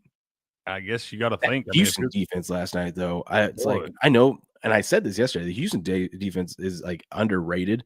It's sneaky good statistically, but I feel like people are just writing them off. They've been banged up. The team has played. Yeah, they've been banged up. Then you saw Will Anderson Jr. out there last night, and he just said, "I'll put the team on my back." Golly, I'm telling you, that guy's a grown man. They did not screw up by trading up to draft that guy 3rd overall. I know this is random. No, they didn't. Remember, people are like, how could you give up a 1st-round pick for him? Yeah. There is because you and I both said this. There is no other player in the draft in next year's draft that these guys could get that's better than that guy. Yeah, 100%, dude. 100%. We said that too. When I saw all that happening in that draft, I was like, the Texans are for real. And that's how I knew D'Amico Ryans was a good coach, because I'm like, that guy, he knows. He walked it. Yeah, he knows what a guy like that on your defense, what kind of effect that has on the opposing quarterback. I'm telling you, an elite edge rusher in the NFL is as valuable as, not as valuable, but it's real close to an elite quarterback. Mm-hmm. And you got one in the same draft. Yeah, literally, you got your two guys. You got your defensive leader and your offensive leader back to back. I'm just saying, people should be taking a page out of that book. Yeah. Houston, man, looking good. Dude, okay. I know this is random, and we'll get back to these games. Is there a snowball chance in hell that Houston could go into Kansas City and win? If that defense plays like that? I don't think so. If they play like that. But we know how Willie Anderson Jr. can get pressure on Mahomes. You know the record with Andy Reid coming off a bye, and when he has the extra time to prepare and all that stuff. I got a feeling he was watching that game very intently yesterday, and he's already got some plays schemed up and things like that. And once again, Patrick Mahomes is better than Justin Herbert. I feel like you got to throw a lot of that out the window, though, because we have never seen guys get 23 days off before they play a football game. I think that's going to play a factor. That's going to play a factor. It will, I think, but I feel like this is almost, we've seen this movie before. We watched the Texans, get the home playoff game last year against the Browns team, much like the Chargers this year, had a great defense. People were kind of high on. You got a good head coach that's been in talk, coach of the year, all that stuff. And then you come in and the Texans just smacked them in the damn mouth. But then they went up to Baltimore the next weekend and got trounced. I feel it's kind of similar situation. You're probably right, but I'll tell you what, if the Houston Texans go up to Kansas City, and now it's not for sure that they're going to play Kansas City. If, for example, if the Broncos upset the Bills, the Broncos will be going to Kansas City. Right. Who's the other? If it goes chalk, they'll go to Kansas City. I guess that's the only other option, right? Yeah, that's the only other. No, what's the other option? No, yeah, that is the only other option. The other AFC. If it goes chalk, the Texans will be going to Kansas City. So Kansas City gets to either play the Texans or the Broncos. Clean living, buddy. It's rigged. And God, and if the Broncos win today and the Chiefs are sitting there like, even though the starters didn't play, they're like, yeah, y'all beat us 38-0. We remember that. It was just a couple weeks ago. Yeah. I'll tell you what, though, if Houston beats the Chiefs next week, I'm coming with everything in my sports betting bank account and put it in against them in the AFC Championship. Don't care who they're playing. Don't care. That's their Super Bowl, and they're going to be the flattest of flat teams. Yeah, I would definitely. I don't think they have a snowball's chance in hell winning that game. But if they did, I'll be ready to bet against them. They did, yeah, I'll be ready to bet against them. I was listening to Robert talk I've been listening on other shows and whatnot, and he's been talking about, and like just other shows that aren't even sports shows, but like it gets brought up or whatever, about how there's been that whole conspiracy of, especially last year, with the refs helping Kansas City out so much and helping them win the Super Bowl and the Taylor Swift effect and everything. He thinks that the league is now at a point where they might have like overstepped and overplayed their hand a little bit, and they don't want the Chiefs to win the Super Bowl this year. So then it started making me thinking, I'm like, okay, so maybe Kansas City's not going to get there. Maybe they're going to slip up somewhere along the way, which will probably be the AFC Championship. I think the Ravens or the Bills. Well, this is what I'm thinking. I'm like, who would the league love?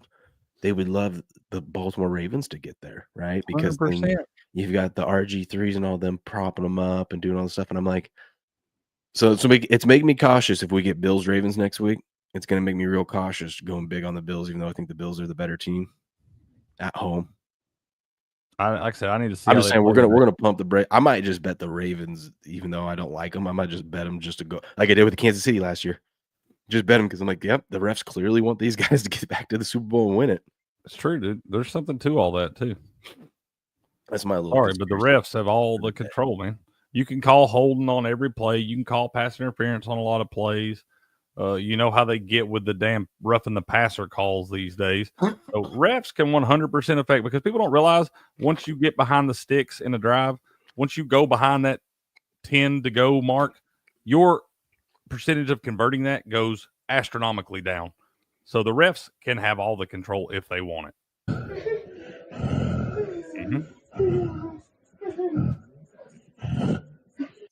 Patrick Mahomes. What up, Mini Ball? How you doing, Mini Ball? She says, "Fuck Mahomo in the." There you go. Yo, there you go. You That's got right. up this morning. This is funny. Where are we at? He's a username says it's either Bills or Detroit. What's funny is I saw a guy, shout out to Scott Seidenberg over at Pregame. He said, well, I think he stole this from someone else too, but this is who I heard it from. It was one of those memes of like the Super Bowl that America wants, and it's Bills Lions. Because I feel like that's a lot of people would be rooting that on, right? Like that'd be a fun, exciting, fun to watch. Yeah. He goes, the Super Bowl will get Chiefs Eagles rematch. 100%. Worst ever. Yeah. I wouldn't even want to watch that damn thing. Yeah. Anyways, I got under. I'm going back to the well on this one. I bet it yesterday in a game and it won. I'm going under 3.5 field goals made. I don't think we're kicking field goals in this game. This Eagles Packers game? No. This is we still Bills. Yeah. Okay. Sorry. And then we'll go Eagles Packers next. But I don't think. First of all, I don't think the Bills are kicking field goals. I mean, obviously if they have to, they will. But I think they're scoring touchdowns. I think Sean Payton's going to get aggressive in this one. I mean, he knows the situation. You're a 7 seed going against a 2 seed. You can't play conservative. You got to take risks. Who is Will Lutz, Broncos kicker? No idea. I think it's Will Lutz. And who is? Look it up. Who is the Bills kicker? It's not Matt Gay, is it? It's not Bass, is it? Oh yeah, it is Bass. Tyler Bass. Yeah. Yeah. Will Lutz is the kicker for the Will Lutz for Broncos. Tyler Bass for the Bills. Yeah, okay. That's a good kicker. Bass is a good kicker. Will Lutz is a good kicker too, bro. Will Lutz had a pretty. Yeah, but he's not at elevation, and it's gonna be cold out there. Well, he played the majority of his damn career in New Orleans. It's gotta be weird. When I was in, I mean, I know these guys are professionals and whatnot, but like these after these 1:00 games in a playoff scenario have to feel so weird. You're just playing in the middle of the day. Like I played a playoff game.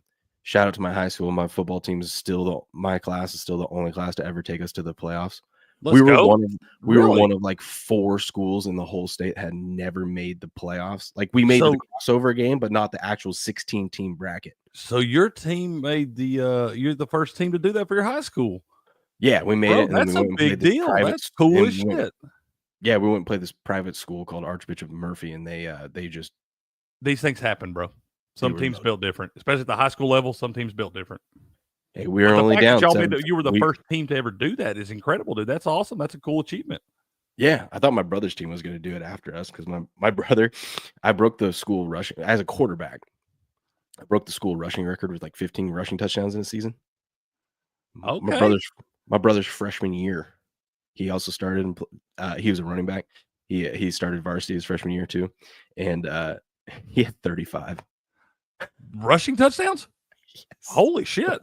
That doesn't count. That doesn't count. He had like 8 kickoff returns or punt returns and stuff. Nice. I still have the record for most receiving touchdowns in the season. I guess that counts. Does a punt return count as a rushing touchdown? No, or no. Special teams touchdown. Yeah, So we're record holders, man. Yeah, I said I got the record for the most receiving touchdowns at my high school. Man, I had 18 my junior year. Yeah, baby. So baby. We played a little bit. But that game was so weird because we finally made it. So we go and play this on it was a neutral site, but it was just it was like some stadium in the middle of nowhere. That's all you I don't got. know, it's like stadium. It's like you got bleachers on one side, bleachers on the other, and you've got like you got a field and some bleachers. It's 1 o'clock, dude, on a Saturday. And I'm like, this is that feels like weird anyway for a high school football game. Yeah, you used to play Friday night. You know? Yeah, that would feel weird. You got to get up because like in Friday night football, you got all day to get yourself ready to go and all that stuff. Hell, you're just still waking up, especially in high school. You're just waking up at 1 p.m. Well, and we're playing on a Saturday. That's what I'm saying. And the game starts at 1 p.m. So you had to be up much earlier than that, get yourself ready and warmed up and all that stuff. Right there was a couple hour bus ride drive and whatnot. Yeah, I love those. It felt weird. That's what makes high school football tough too in the playoffs because you always have to take a 3.5-4 hour damn bus ride somewhere, and that shit ain't easy. Yeah, I mean, I was used to getting up and doing all that stuff because like our wrestling tournament, sometimes we had to leave at like 4 a.m. on the bus to get there in time for weigh-ins. Oh, for wrestling, hell yeah! You got everybody starting at a different time, and you got all your weigh-ins and shit. Yeah, that shit's a mess. Dude, I couldn't believe this. James Cook's receptions was set at 1.5. Feels sketchy. I went over. I said it takes minus 130. Is that what this is? Minus 135. Yeah, I was okay. Big. It was just like that seems value. I'm gonna bet it. No, the over for a reason. You know what I mean? I'm gonna go with especially with Broncos blitzing so much. You could just see. That's what I'm thinking. You have to do some check downs and stuff like that. Yeah, I could see that. My 2 props I'm gonna take today in this one. I'm gonna put a half unit on James Cook 25 plus rush yards in the first quarter at plus 400. I'm gonna put the half unit on that, and I'm gonna take Josh Allen's longest rush over 13.5 yards at minus 120. He's done it 7 out of 10 times. I got Bo Nix. If I could, they won't let me do this. I would bet Josh Allen over his longest rush, under his total yards. Ooh, that would be a great anti-correlated. Let me get these put in. I'll check it out in just a second. But I bet these just on value. These on value.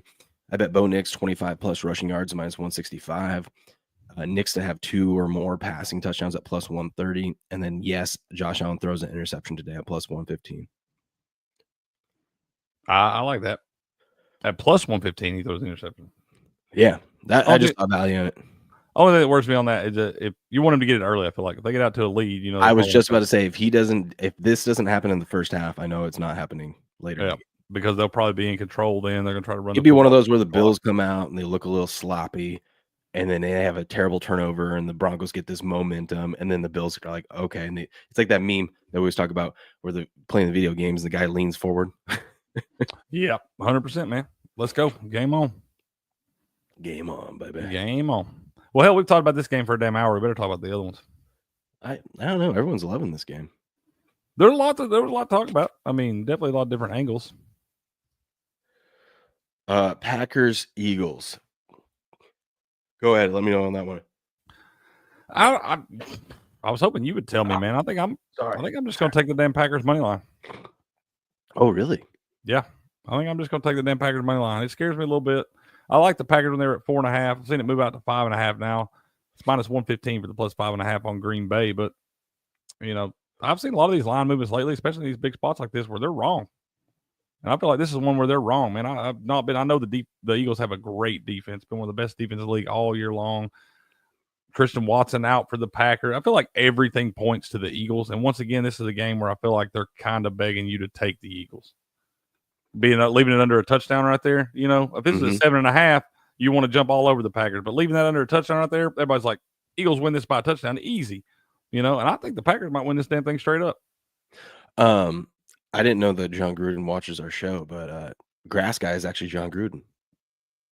What up, Coach? Let's go. What up, Coach? He says, "Don't be surprised if Denver keeps it close." That's exactly what John Gruden said. That's exactly what John Gruden said. That's right, man. You're welcome on the show anytime, Coach. That's why you come here, man. You come here to see people see takes that you won't hear anywhere else. I love that, dude. I love that you haven't seen anybody take that yet. Yep, I'm gonna bet it again. The Eagles this year have been one of the worst teams in the first half. They start off so the first quarter, right? They went like 13 games in a row without scoring a point in the first quarter. This is a perfect game to take Packers first half with the points or the money line, and then Eagles to win the game. This is just shaping up to be that. I think the Eagles win. I would normally be with you on the Packers share, but I just too many injuries. You got Love banged up. Who knows what?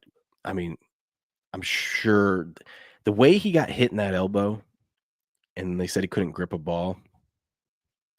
Man, they done shot him up with morphine. No, I know, but it made me think of like the Tommy John type of stuff. I'm like, what are we doing? And then they're like, oh no, he's okay. But then they wouldn't let anyone see him practice this week.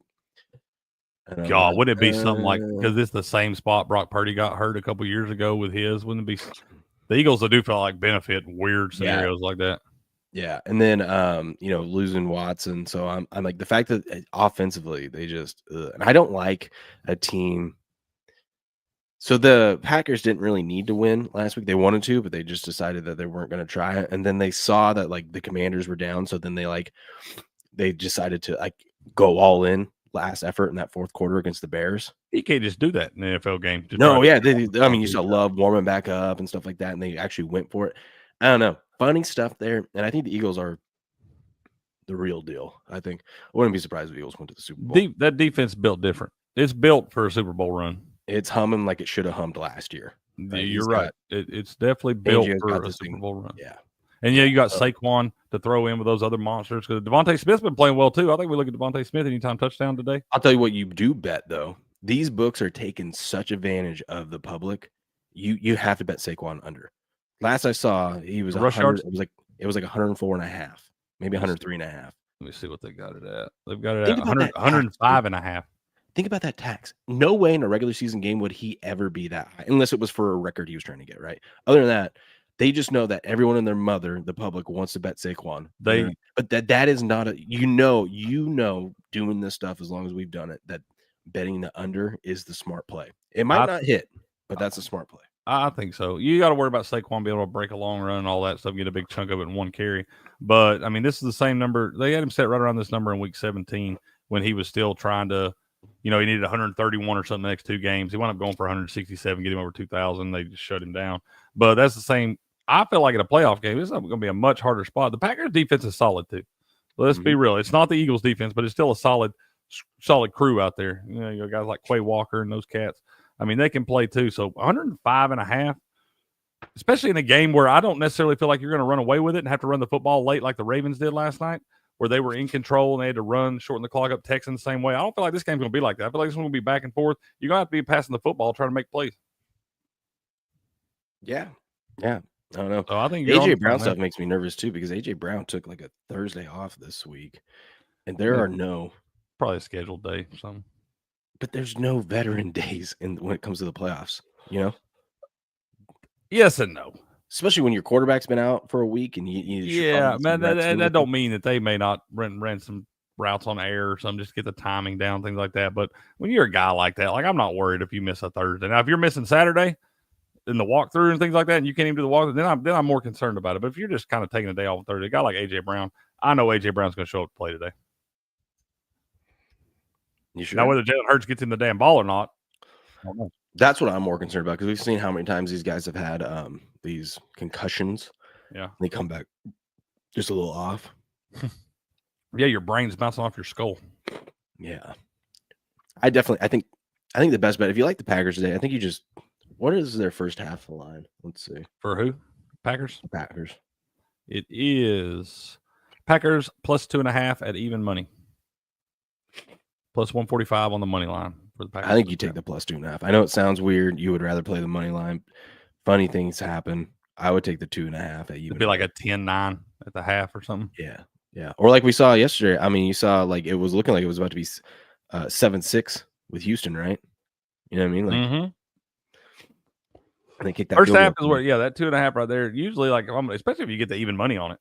Or imagine if you were like yesterday, if you were Houston, right? And you took Houston money line in the first half and you're feeling great because they scored that touchdown at the end at 7-6. What if the Chargers would have drove down and kicked a last second field goal to end the half and it would have been 9-7?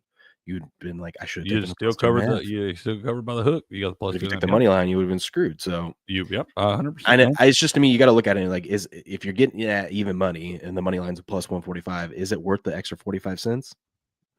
That's like when I'm looking for the game, like a game line at plus 2.5. Like I feel like you're better off just taking the money line in that spot, because if they lose in overtime, they're still going to lose by a field goal. Yeah. So, but for the first half, you could tie, all kind of things that could happen weird in the first half. We see it all the time. Yeah. Packers team total under, username says. Let's see what that is. Packers team total is set at, looks like I got 20.5. That's what so you can go over 20.5 at plus 102, under 20.5 at minus 122. Oh wow, look at you. I got over at plus 115, under at minus 145. So BetOnline says they ain't getting 21 points. That's what they say. And total set at what, 45.5? Yeah. Yep. That's probably a good bet, user man. I don't know though. I mean, I'm kind of on the Packers today.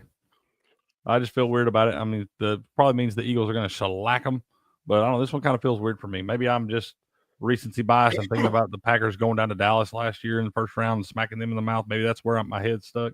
And maybe this Eagles team just built different. But I don't know. I see everybody on the Eagles. When I see everybody on a side, it usually don't work out. I don't know, man. Lately, the public's been doing great with that. Yeah, I'm just talking historically and not just football, just any sport, like big sport. There's going to be a lot of people betting on this game today. A lot of times the books don't miss the lines on games that a lot of action is going to be coming in on because they know they get hurt. Correct. Packers to win the first half. Eagles to cover minus 5.5. Plus 750. That's a good bet too. I like that. Yeah, First half tie and Eagles to cover the game. Plus 2,000. We're throwing a couple bucks on, man. You can really play those out, and there's Eagles are value in definitely that, Eagles are definitely a second half team, so I wouldn't be mad at either of those. Yeah. Our mini ball says, "Are you allowed to advise on betting sites?" Oh, we are, man. They ain't nobody makes the rules for us around here. It's our show.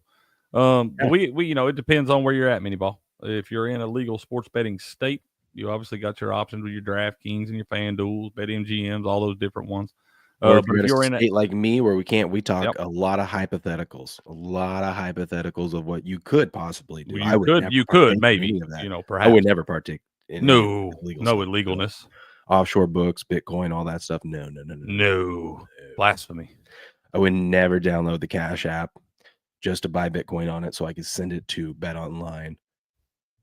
And never. And bet on sports. That's offshore. Never. I would never. Never. Not once. But if that's something you're into, you could. If you're really willing to take the risk, you definitely could do it. Absolutely. Andrew G says Packers defense full of first round picks all over. That's right, man. They got some studs out there too. What Buku says Kraken Red Wings. We got a Kraken over 1.5 goals first period. Lock that in. Buku crushes those, man. You need Kraken Red Wings over 1.5 goals first period. Puck off at 3 p.m. Also over 5.5 for the match. That might even be one we can take up. I was looking at that one, Buku. I think we can take that one up to 6.5. Go over, get us a little plus money. So there's been a stigma about the Eagles blowing leads in the past, but under Sirianni, Philadelphia is 14-0 straight up, 12-2 ATS as a home favorite when they have a lead of 7 points or more at any point when facing a team above 500. Oh, shoot, mini ball. You're good then. You're good down in North Carolina. You can do it. You can use them all now. I'm pretty sure. Lucky. It's coming, bro. It's just a matter of time. This is interesting. Here's with your Packers bet, at least to cover. Packers have lost 2 consecutive games, both straight up in ATS entering the matchup. Teams to do this entering a playoff game are 12-6-1 ATS since 2000. That's weird. You would think it'd be the other way around. You would think. Because usually they're playing bad or whatever. Maybe that's what it is. They play a couple bad games in a row. Usually they focus up. Obviously, you got everything on the line here. Yes, ma'am, Mini Ball. I remember when AK and them were excited. They're over there in North Carolina too, and they were excited when everything got legalized. So I forgot to add this here, but I am gonna. I'll go back and add this, but I like that Barkley. I think I'll wait till kickoff, but I'm gonna bet Barkley under his rush yards. But I bet under in the game. I bet Barkley TD and Barkley 2+ TDs just because of the value. You know, yeah, I'm gonna bet all the running backs 2+ TDs. Yeah, I bet Jacobs. Josh, do we parlay Saquon and Josh Jacobs both 2+ TDs? Might not be bad. Let me see what that pays. I got Hurts under his pass yards, Hurts under his passing TDs, mainly because I got the Saquon bets up there too. But and I got AJ Brown under his receiving yards is what I got in this game. Dude, that's plus 2,200. Both of them have 2+. Mm-hmm. Not a bad call. I'm gonna sprinkle on that. I might half unit that thing. No, that's not a bad call. I'm doing it. Buku says he gives you a stamp of approval. Look at that. I get behind that. Well, it's worth a shot for the value. Talk about the over 6.5 in the Red Wings Kraken game. Oh, I thought he was talking about your Saquon pick. He might support that too. I don't know. Where steps intellect? What? Okay, just mini ball steps intellect.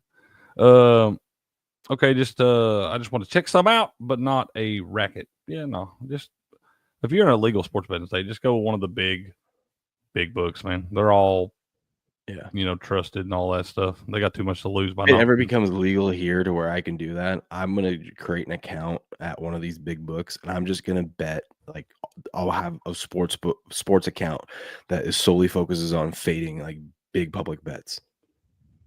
That's all I'm gonna do in that account. You do that, you'll build your own casino. That's what I'm saying. I'm just gonna be like, okay, what's that? That's all they do. It's fade the damn public. I'd be like, Saquon under his rush yards today. We're gonna, take the points with the Packers account, today. Yeah, I promise you, that account will be positive at the end of the year because the value you get by fading the public is so huge. Mm-hmm. By the way, Steps is busy today. He's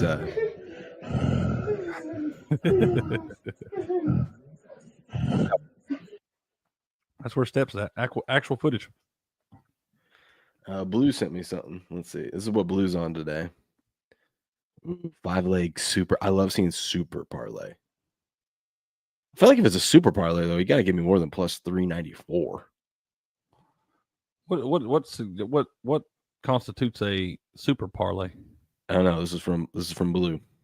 Blue, what's maybe it's because it's different sports. Oh, I bet you. I was going to say, I bet it's like a same game parlay X, man, because he's got the Kraken and Red Wings tied together in the same game parlay, tied in with the Bills, Hurricanes. So it's like a same game parlay X. You know what I love about this is you get a sweat right here.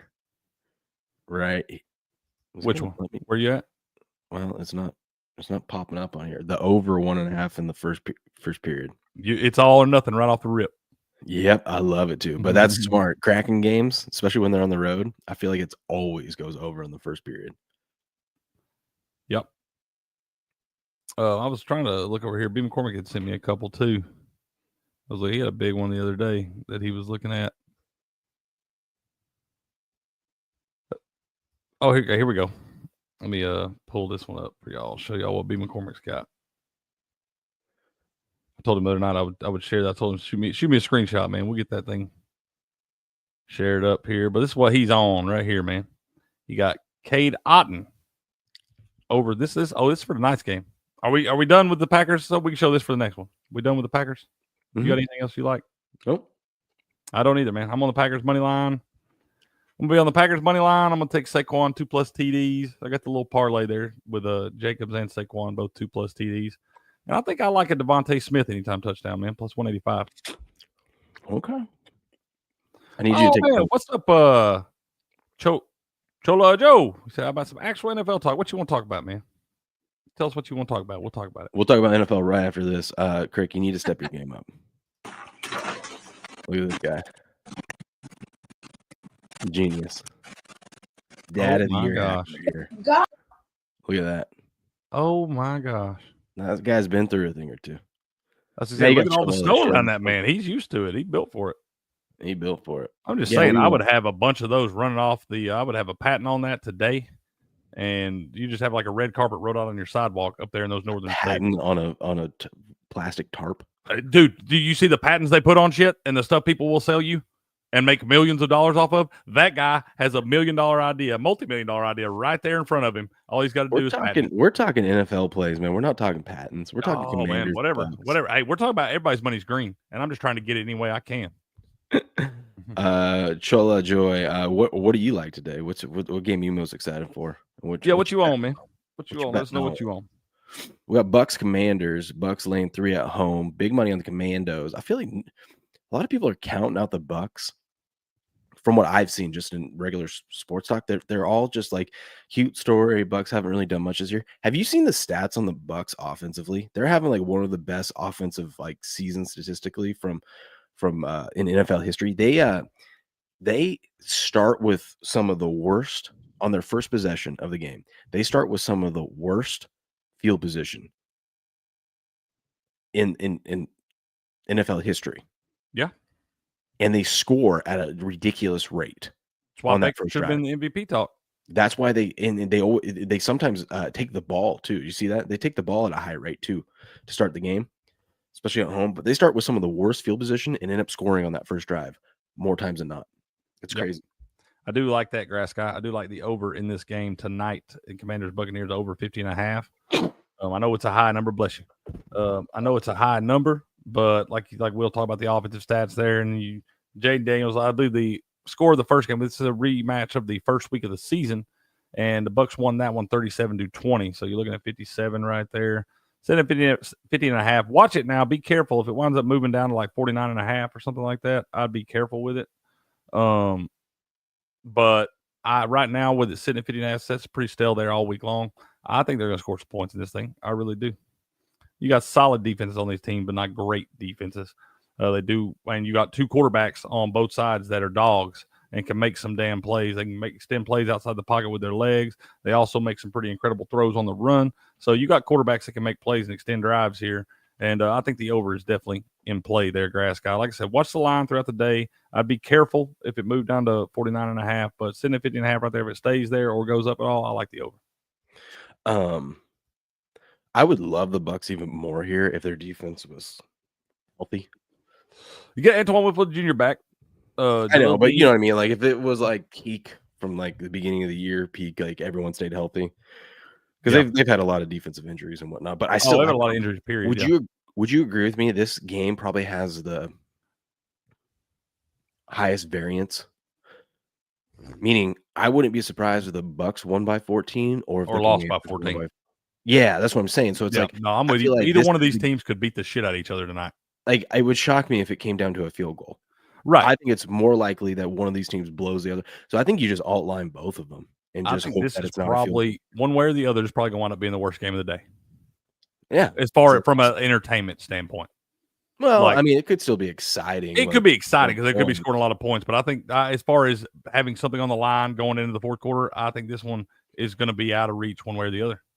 Yeah, I think you take Bucks minus 6.5, Bucks minus 7.5, Bucks minus 9.5, Bucks minus 10.5, and then you do the same with the Commanders. I think you take it up to 9.5. On there, just because I could see a weird backdoor cover that if the team be up by 17 and get a trash touchdown with under the 2-minute warning or something to make it a 10-point win. Yeah, I lean towards that Bucks. I like the Bucks tonight, though. I think they get it done. I do too, man. Seeing the line stay above 3 or at 3, it opened at 3.5, went down to 3, but it's set at 3 for days now. I've never seen it go to 2.5. It would scare me if I seen it go to 2.5. But that's a big move, y'all. From 2.5 to 3 is a big move in the NFL. And I've never seen it gone down to 2.5. It may have at one point, but I have not seen it. And I've been watching this line pretty close. But I think the Bucks, with it staying at 3 right there, I like the Bucks, man. And Baker, we trust. So let's look ahead a little bit. And, well, I think I have some stats too. Did you pull this up and remind me of something? Because you weren't here on whatever day it was when you were sick, Friday, I guess. But I got in one of these little pools on DraftKings. They have like pools you can bet, and I got in one for the college football playoff in the quarterfinals. And we picked that thing perfect so far. We just need the Buckeyes to win that thing. We're going to cash some good money, man. Yeah, dude, you're I think I actually have to bet Notre Dame on the money line, probably, or at least the spread. I got to at least take them on the spread. Take the points with them, man. Yeah, I don't know though, dude. I've been watching that one too. I think Ohio State's, but that line's too high. You know what you do? You got to get something down on Notre Dame just to cover. I will. I'll probably do Notre Dame money line because with Ohio State, even if they just win the damn game, like I said, I'm gonna cash real good on that little pool right there. It's already worth 14 times my money. No. Tease Notre Dame up to 15.5 and tie it to your favorite NFL game. The fall. I have no favorite NFL games. Well, I will find you a great teaser leg for the NFL game, and that's how you do it, dude. I'm sorry, we're random right now, but that same game parlay I gave you all the other day with the Warriors money line and stuff. Mm-hmm. It was like 8-1 on the money.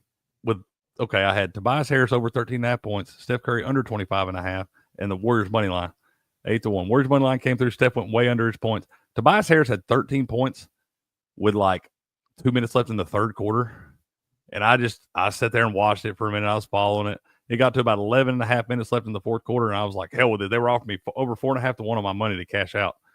I was like, hell with it. I'm cashing out, man. Cash out. Give me the value.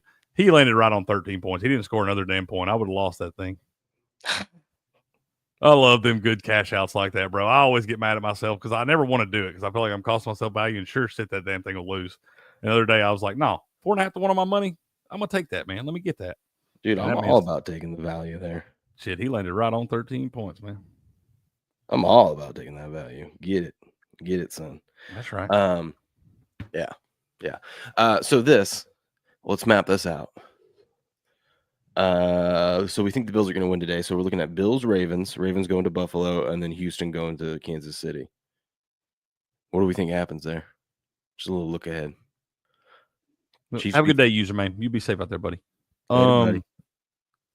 Look ahead. Houston goes to Kansas City. Like I said, I don't think Houston really. I think Houston shot their wad yesterday, just like they did last year against the Browns. So Chiefs hosting the AFC Championship against who do you think wins? Buffalo, Ravens. Ravens won regular season. This is week 4 though.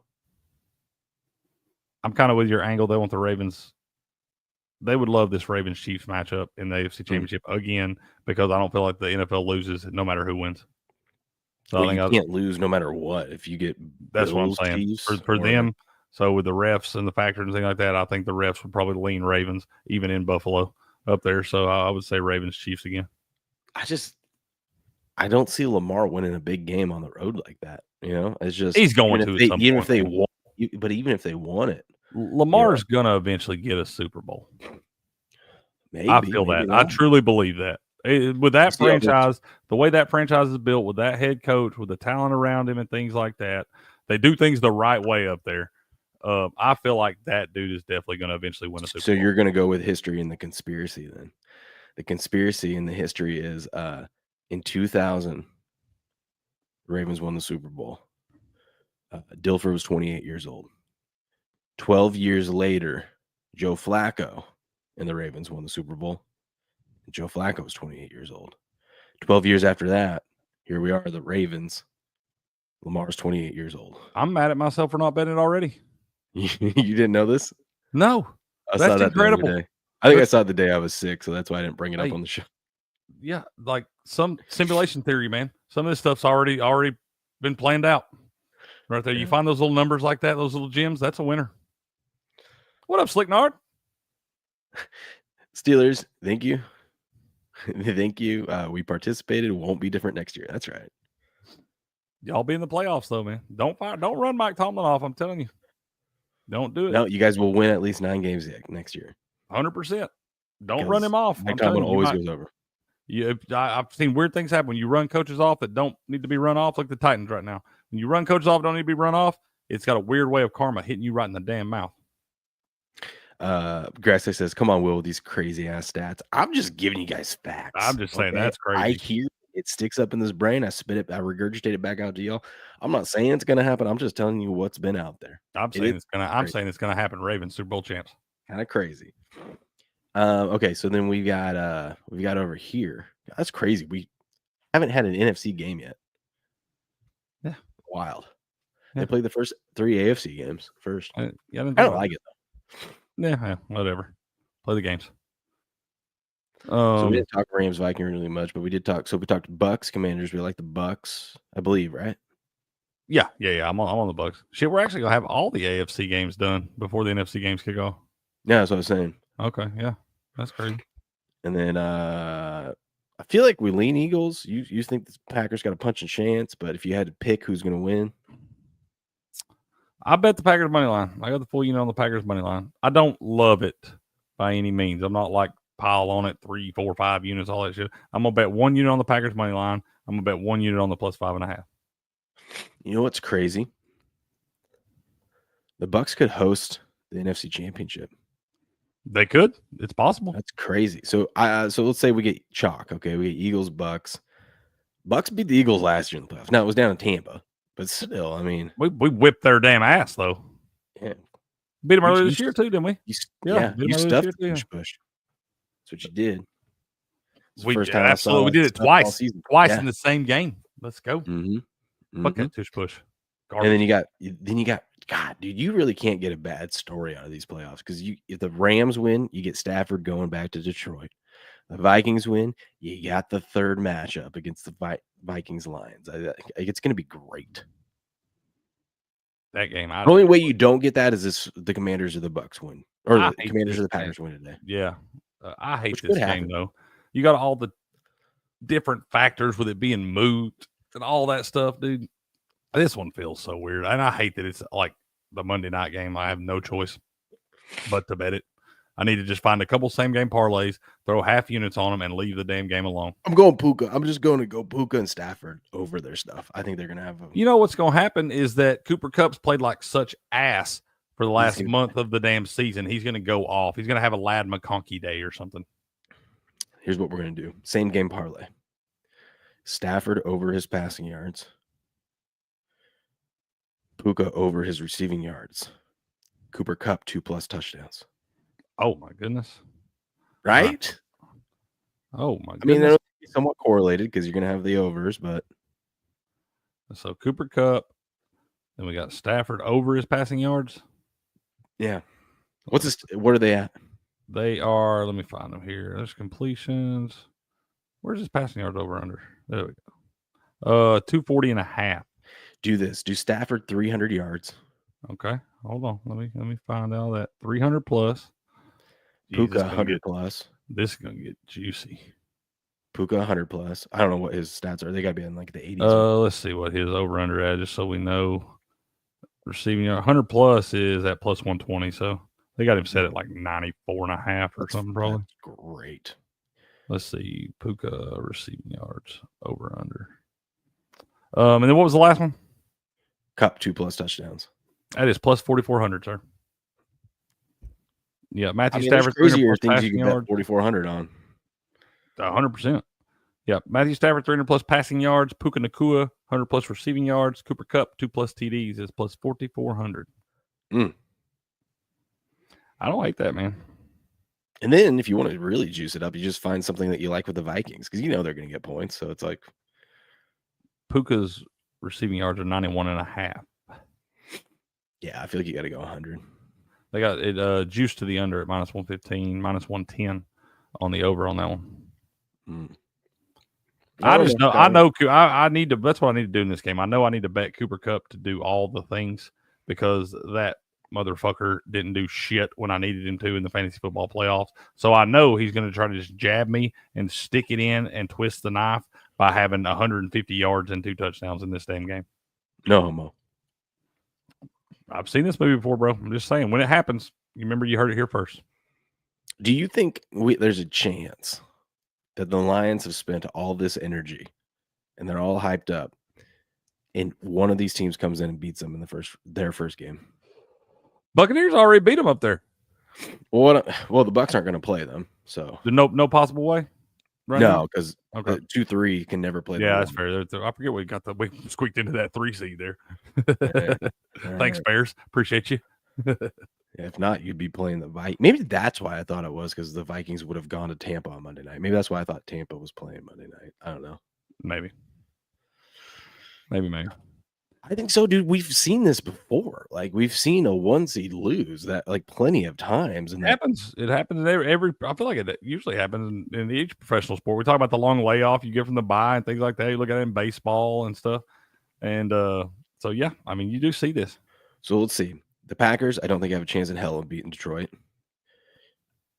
No, I don't think they Give do either. the Commanders a shot, just because when they're on, they're on. You know what I mean? Like, I don't think it's likely. I think the Lions would just run the ball and win that game that way. But I think the Commanders, I'd give them a shot. Not likely. The Vikings obviously could beat the Lions, and I think the Rams could beat the Lions. What up, Mastery? How you doing, sir? Good to see you. Good to see you. Oh, you want to say hi? What up, bro? You want to say hi? Okay. Uh-oh. Say good What morning. up, bro? Good morning. Good morning. How you doing, man? Good morning. Good morning. That's right, bro. Let's go. Everybody fired up this morning. We love it. They sound like they're feeling a little bit better. Oh, you want to tell them that? Okay. Hey, it turned green. All It turned right. green. What turned green? Their sound machine turns green at 7 o'clock, and that's when they can get out of bed. That's They let awesome. us know every Okay. morning that it turned green, because they're not It allowed turned to get green. Let's go. They look like they're feeling better, man. out. You want to show them? Uh-oh, you gonna Hey, show me? we got to. Oh, man. That's that little thing you control from your phone, ain't it? Okay, boys, we're gonna wrap things up. Yeah, no, Good I luck. think. Do you think the Rams could definitely go in and beat the Lions? Right? You wouldn't be shocked. I don't know. We saw this one last year, man. We saw this matchup last year. There's a lot of same guys on those teams and stuff like that. I feel like it's a tough spot. They're going to build up all the Matthew Stafford return to Detroit stuff, Jared Goff against his former team, yada yada yada. But I think the Lions are just built different than the Rams, and I think getting this extra week, they ain't had a bye week, is like week 5 or something, so they'd put a lot of football games together in a row there. I think getting this week off to be able to rest up, heal some of those dudes up, is going to make this team kind of back to what we saw middle of the season there, where they were really just drubbing people. Well, I mean, But obviously, that's why they played the game. The so Rams they have a come out. chance. And, I think they have a chance. I mean, 100% if they do. I mean, they got to get by the first one, but either one of those teams that wins between the damn Vikings and the Rams could go up. And Detroit, like I said, with the injuries, because God forbid, but it's the NFL, and you see big injuries happen in the game. So one of the key contributors go down for Detroit, like if God forbid a Jahmyr Gibbs or something was to go down, that team falls off the cliff. Can you say "Go Big Orange"? Go, big ones. That's right, baby. Let's go. We love that. Them boys are Vols fans. Good. He just wanted to go. That's right. Yeah, the boys are Vols fans. What was I gonna say? Lions, Rams. Oh, rumor has it, Aaron Donald, if the Rams win this game, he's coming out of retirement for the. You're so Lions. full of shit. It's just the rumors, man. Just the breaking rumors. That's You right. see those videos of his wife who's just like, she's doing TikToks and stuff like that, and there's something with football up there, and she turns and looks at him. She goes, "You're not coming out of retirement." And I'm He's just like, probably just sitting there like all depressed and sad. He just So, like, like, I the hell need I'm to not. hit. I need to hit somebody, babe. I need He's to hit like, somebody. you come out of retirement, you don't get this anymore. And he's on the couch. He's All right. back down. All right, we're gonna wrap things up there because it's getting wild over here, as you can imagine. That's right. That's right. Good luck to y'all today, man. Yeah, good luck to everyone out there. Today we'll be back tomorrow to recap these games and preview the other game tomorrow night and whatever else comes up. 4:30 a.m. Pacific Standard Time, as always, here on Rumble. That's rumble.com/C/Game On Show. And you can go find us on YouTube at just look at Game On _picks. You can find me on Twitter at _Game On or at Game On _picks. You can find Cricket at Cricket1414, and that's with 2 T's. You can find me at gameon.locals.com or sportspicks.locals.com. all those fine places. We are available everywhere on podcasts as well. Game On, Sports News and Picks. Speaking of which, I forgot to upload yesterday's audio, so you'll get 2 episodes today. Boom. It's always these days off that you would think, oh, he doesn't have to go to work, so he should be able to post the audio and stuff like that. No, because like I forget because we finished the show and I'm right out dad duties. Say I know what's going on, bro. I've lived that life. I get it. Meanwhile, on our normal days, it's like right as I get to work and I get settled in, I upload the audio real quick while I'm getting everything else all warmed up and whatnot and getting the day started. So yeah. Anyways, we'll be back bright and early, 4:30 a.m. Pacific Standard Time tomorrow. But until then, good luck, good gambling,